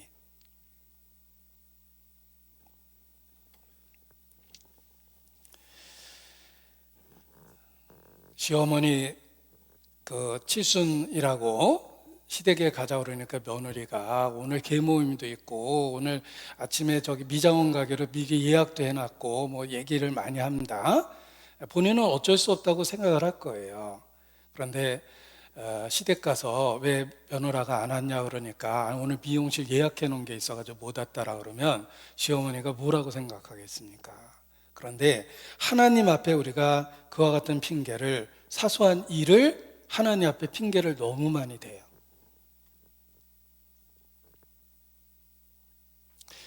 우리의 큰 병은 잘 생각해 보십시오.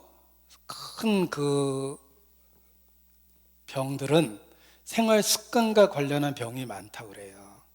평범해 보이는 해가 되지 않을 것 같은 일상을 반복했다가 잘못된 생활 습관이 큰 병을 만들었다. 당뇨, 고혈압부터 시작해서 심지어 이제 암까지 생활 습관이 만든 병이다라고 이야기하며 근본적으로 생활하는 방식을 바꾸라고 권유를 받습니다. 큰 병이 크게 시작되는 게 아니라는 거예요. 영적으로도 그렇습니다. 영적으로 큰 질병은 거의 대부분 생활 습관병이에요. 생활 습관이 잘못된 거예요. 장가 가야 하고 소도 사야 하고 농가밭에 나가서 할 일도 많고 불갑을 부득불 우선순위에서 밀려버린 겁니다. 그래서 최선의 상태에서 잘못된 선택을 하게 되는 것입니다. 예수님 당시의 유대인이 그러했습니다. 그리고 더 큰 심판을 받은 사람들을 생각해 보면 예수님이 가장 많은 기적을 행하신 곳, 가장 많은 말씀을 베푸신 곳, 그곳이 결국은 더 큰 책망을 받습니다. 예수님은 주로 가버나움에 사셨고 요한복음 6장의 말씀도 가버나움에서 하신 말씀입니다. 그리고 오병이어의 기적은 이웃 마을 벳세다에서 행하신 곳입니다. 이 벳세다는 이웃 마을이며 예수님의 기적을 많이 체험했습니다.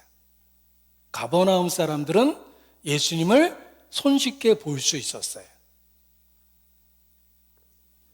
그런데 결국은 저주를 받습니다. 특혜에는 책임이 크게 따르기 때문에 그렇습니다. 복음 사역의 중심지 그곳에 있으면서도 끝내 복음을 거절하면 더 큰 심판을 받습니다.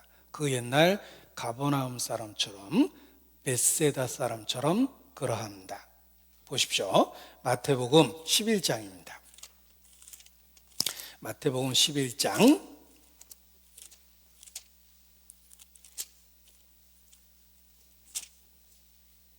20절입니다.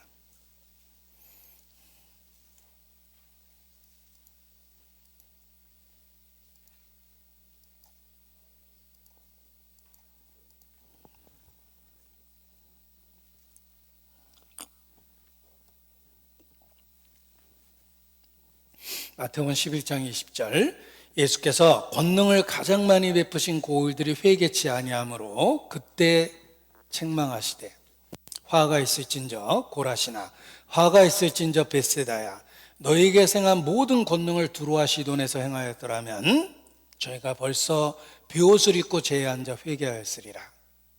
내가 너희에게 이르노니 심판날에 두로하시더니 너희보다 견디기 쉬우리라.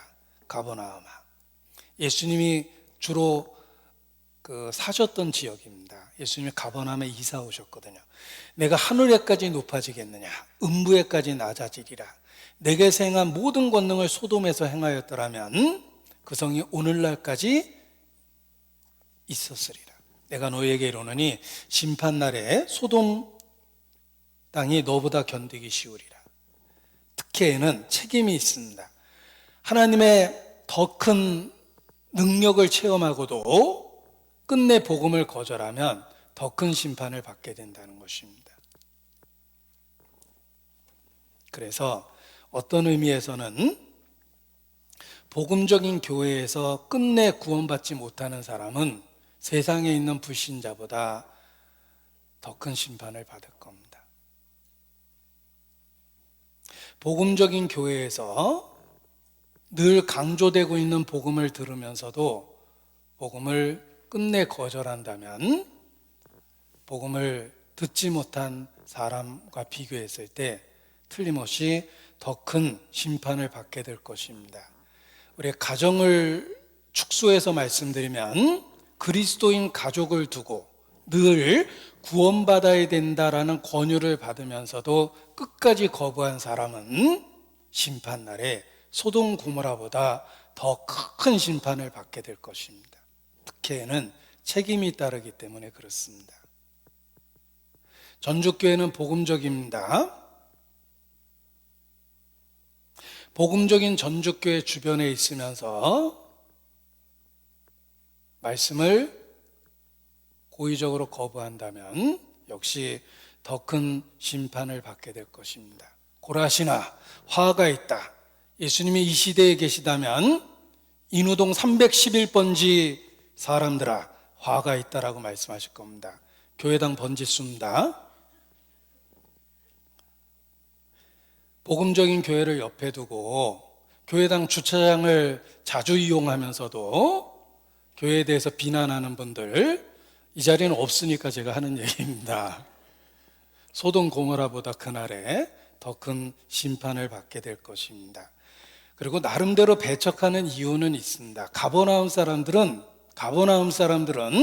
예수님과 관계돼서 친밀했습니다. 요셉의 아들인데 그 목수 아니냐? 그 형제들이 우리와 함께 있지 아니하냐? 그 누이도 우리 가운데 있지 아니하냐?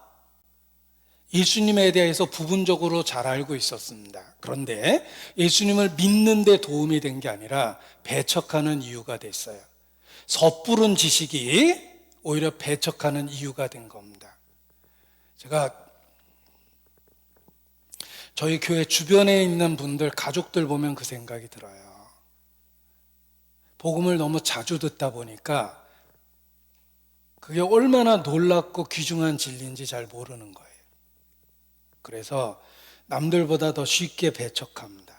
상투적으로 익숙하고 표면적으로 익숙하고 부분적으로 알고 있기 때문에 오히려 우습게 보는 거예요. 예수님 당시에도 그랬습니다. 그래서 말씀을 가장 많이 들었던 그들, 기적을 가장 많이 체험했던 그들이 오히려 마음이 둔해지고 끝내 복음을 거절한 사람이 많습니다. 지금도 그렇습니다. 복음적인 교회 주변에서 너무 익숙해져서 복음을 겉듣는 분이 많아요. 제가 이렇게 어떨 때 말씀 듣다 너무 졸려가지고 이렇게 잠깐 이렇게 멍해졌는데, 제가 목사니까 차마 눈을 감고는 못 자요. 이렇게 그냥 눈뜬 상태에서 멍해지는 때가 있습니다. 유체 이탈이 이런 건가 뭐 이런 생각을 하는데 내가 몸 안에 있는지 몸 바깥에 있는지 잘 모를 때가 있습니다. 그런데 그러다가 이렇게 딱 정신 차리고 집중해서 듣는데 옆에 있는 분이 계속 손수건 꺼내서 울고 있습니다. 그러면 양심에 콱 찔려요. 똑같은 상황과 똑같은 말씀을 들었는데 누구는 눈물 나도록 감동을 받았는데 나는 그 상태에서 아무 생각이 없었던 거예요. 도대체 무슨 차이가 그런 엄청난 차이를 만듭니까? 이 가버나움 사람들 보면 그 생각이 들어요. 예수님을 가장 가까이에서 접할 수 있었어요. 예수님의 말씀을 누구보다 많이 들었어요. 기적 누구보다 많이 체험했어요. 그럼에도 불구하고 끝까지 거절합니다. 최선의 상황에서 최악의 선택을 한 사람들이에요. 가버나움아, 화가 있다. 예수님 선언하셨습니다. 그리고 이 말씀의 배경을 다시 한번 봅니다. 요한복음 6장입니다. 예수님이 생명의 떡이라는 이 말씀을 누구에게 하셨을까? 24절입니다. 요한복음 6장 24절.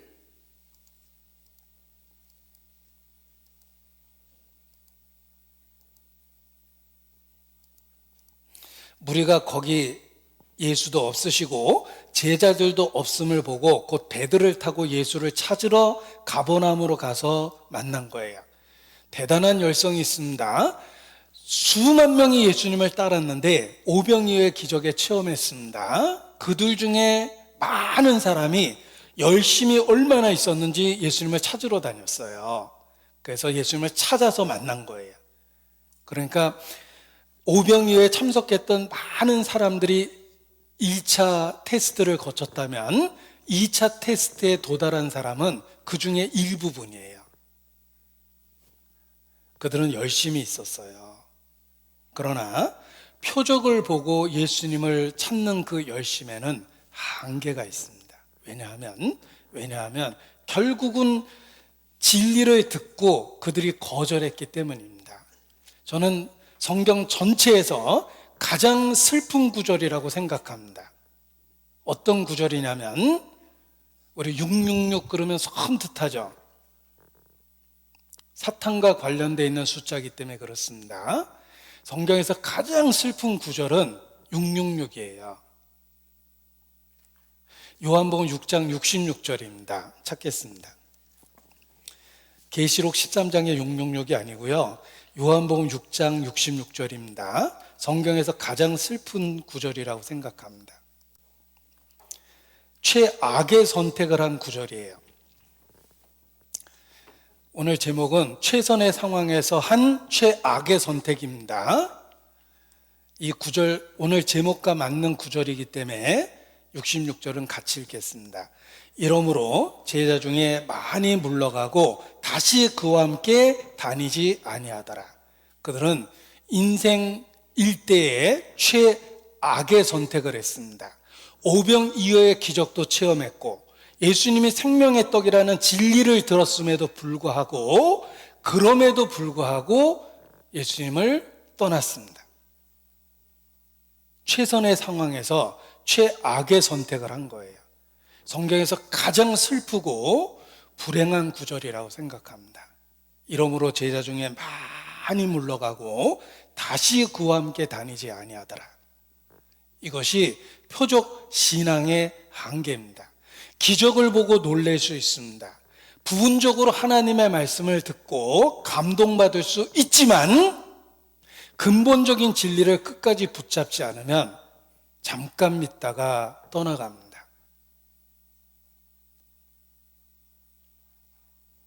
최악의 선택을 한 거예요. 지금도 복음적인 교회에 참여하고 한때 감동도 받고 동참도 했지만 결국은 믿음을 떠난 사람들이 있습니다. 666이에요. 똑같은 선택을 한 거예요. 이러므로 제자 중에 많이 물러가고 다시 그와 함께 다니지 아니하더라. 최악의 선택을 한 겁니다. 형제들아, 누가 믿지 아니하는 악심을 품고 살아계신 하나님께 떨어질까 염려하라. 믿지 아니하는 악심을 품으면 한때 감동받았던 진리, 공감했던 진리를 끝내는 저버립니다. 그리고 그들이 우리에게 속하지 아니함은, 그들이 우리에게서 나갔으나 우리에게 속하지 아니함은 우리에게 속하지 아니한 것을 나타내려 함이니라 라고 말씀하셨습니다. 함께하지 않는 것은 그 진리가 자기 게 아니라는 걸 스스로 나타낸 거예요. 우리에게 진리가 있는 한 우리가 끝까지 함께해야 됩니다. 저희가 우리에게서 나갔으나 우리에게 속하지 아니함은 우리에게 속하지 아니한 것을 나타냈다라고 되어 있어요. 우리에게 진리가 있는 한 우리는 끝까지 성령의 하나 된 것을 지켜야 됩니다. 저버리면 안 됩니다. 한때는 기적의 체험자가 될 수도 있지만 영적인 진리를 붙잡고 있지 않으면 결국은 떠나가게 됩니다. 그런데 진리를 떠나갔을 때 또 다른 문제가 생깁니다. 자신이 한때 거기에 있었기 때문에 옹호자가 되는 것이 아니고 비난하는 사람이 됩니다. 100% 틀림없이. 자기가 떠난 것을 정당하기 위해서는 상대방을 비난하는 수밖에 없습니다. 자기를 옳다고 여기게 만들 수 있는 방법은, 가장 손쉬운 방법은 상대를 비난하는 거예요. 진리를 떠난 사람은 틀림없이 진리를 비난합니다. 여러 방법으로. 그래야지만 자기가 진리를 떠난 것이 정당화되기 때문에 그렇습니다. 기독교 2000년 역사 중에 기독교의 대적자들은 한때 그 진리를 믿는다고 고백했던 사람들 속에서 대적자가 나온 거예요.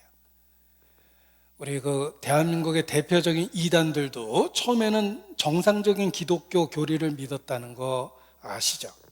그래서 박태선 장로라고 불렀잖아요. 그가 특별한 종교의 교주가 됐습니다. 대부분 그렇습니다. 진리를 떠나는 사람들은 진리를 왜곡시키고 진리를 비난하는 목소리가 커집니다. 자기를 정당화하기 위해서 그렇습니다. 최악의 선택을 하는 거예요. 그리고 더 치명적인 것은 가룟 유다입니다. 가룟 유다는 끝까지 12제자 중에 속해 있었습니다. 다 떠나갈 때 가룟 유다는 남아 있었습니다. 그러나 중심에서는 여전히 진리에 대해서는 외인이었어요. 예수님은 처음부터 가룟 유다를 아셨습니다. 가룟 유다는 결국 예수님을 은 30에 팝니다. 가룟 유다도 12제자 중에 하나였지만 최선의 상황 속에서 최악의 선택을 한 거예요. 진리를 팔았습니다. 가룟 유다가 얻은 것은 은 30입니다. 잃어버린 것은 무엇입니까? 은 30과 비교될 수 없는 모든 것을 잃어버렸어요. 차라리 태어나지 않은 것이 제게는 좋을 뻔했다. 가룟 유다는 진리를 거절하고 배반했을 때의 결과를 보여줍니다. 그가 얻은 것은 무엇입니까? 은 30. 잃어버린 것은 무엇입니까? 모든 것을 잃어버린 거예요. 태어나지 않는 게 낫다고 그러셨죠. 또 가룟 유다는 예수님을 판 은 30을 잠깐 갖고는 있었어요. 그러나 결국 한 푼도 못 쓰고 죽었어요. 진리를 팔면 그렇습니다. 그 이익을 잠깐 갖고 있는 것처럼 보이지만 한 푼도 못 쓰고 죽습니다. 강도질까지 해서 돈을 뺏은 사람 며칠 뒤에 체포됐거든요. 한 푼도 못 씁니다. 남은 것은 강도라는 죄만 남은 거예요. 진리를 팔면 똑같습니다. 얼핏 얻는 게 있는 것처럼 보이지만 하나도 누리지 못합니다. 진리를 팔면. 우리는 성경을 통해서 최악의 선택을 한 사람들을 봅니다. 그리고 그들을 통해서 우리의 삶을 경계해야 돼요. 잘못된 선택을 경계해야 됩니다. 오병이어의 기적은 예수님 자신에 대한 진리를 설명해 준 겁니다.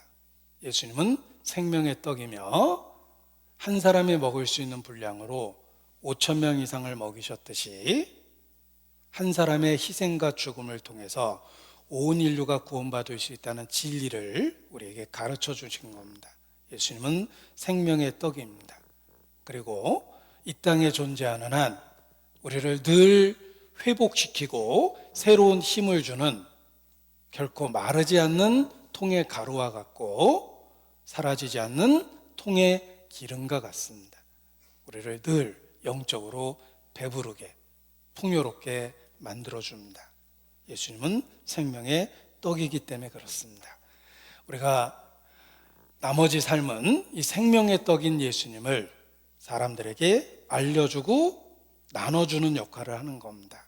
제자들이 예수님이 떼신 떡을 무리에게 나눠준 것처럼 우리가 해야 될 일이 그러합니다.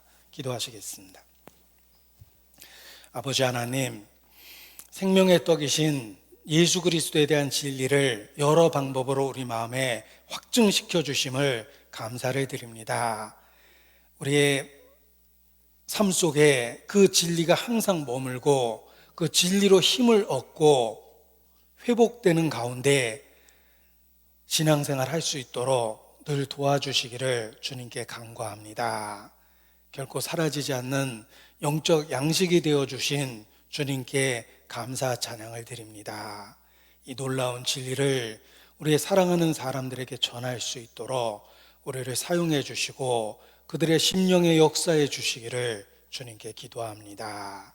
주님 안에서 예비된 8월 17일 하계 수양에도 우리를 통해 예비해 주시고 전도할 영혼을 준비하여 주시기를 주님께 간구합니다. 주께 의지합니다.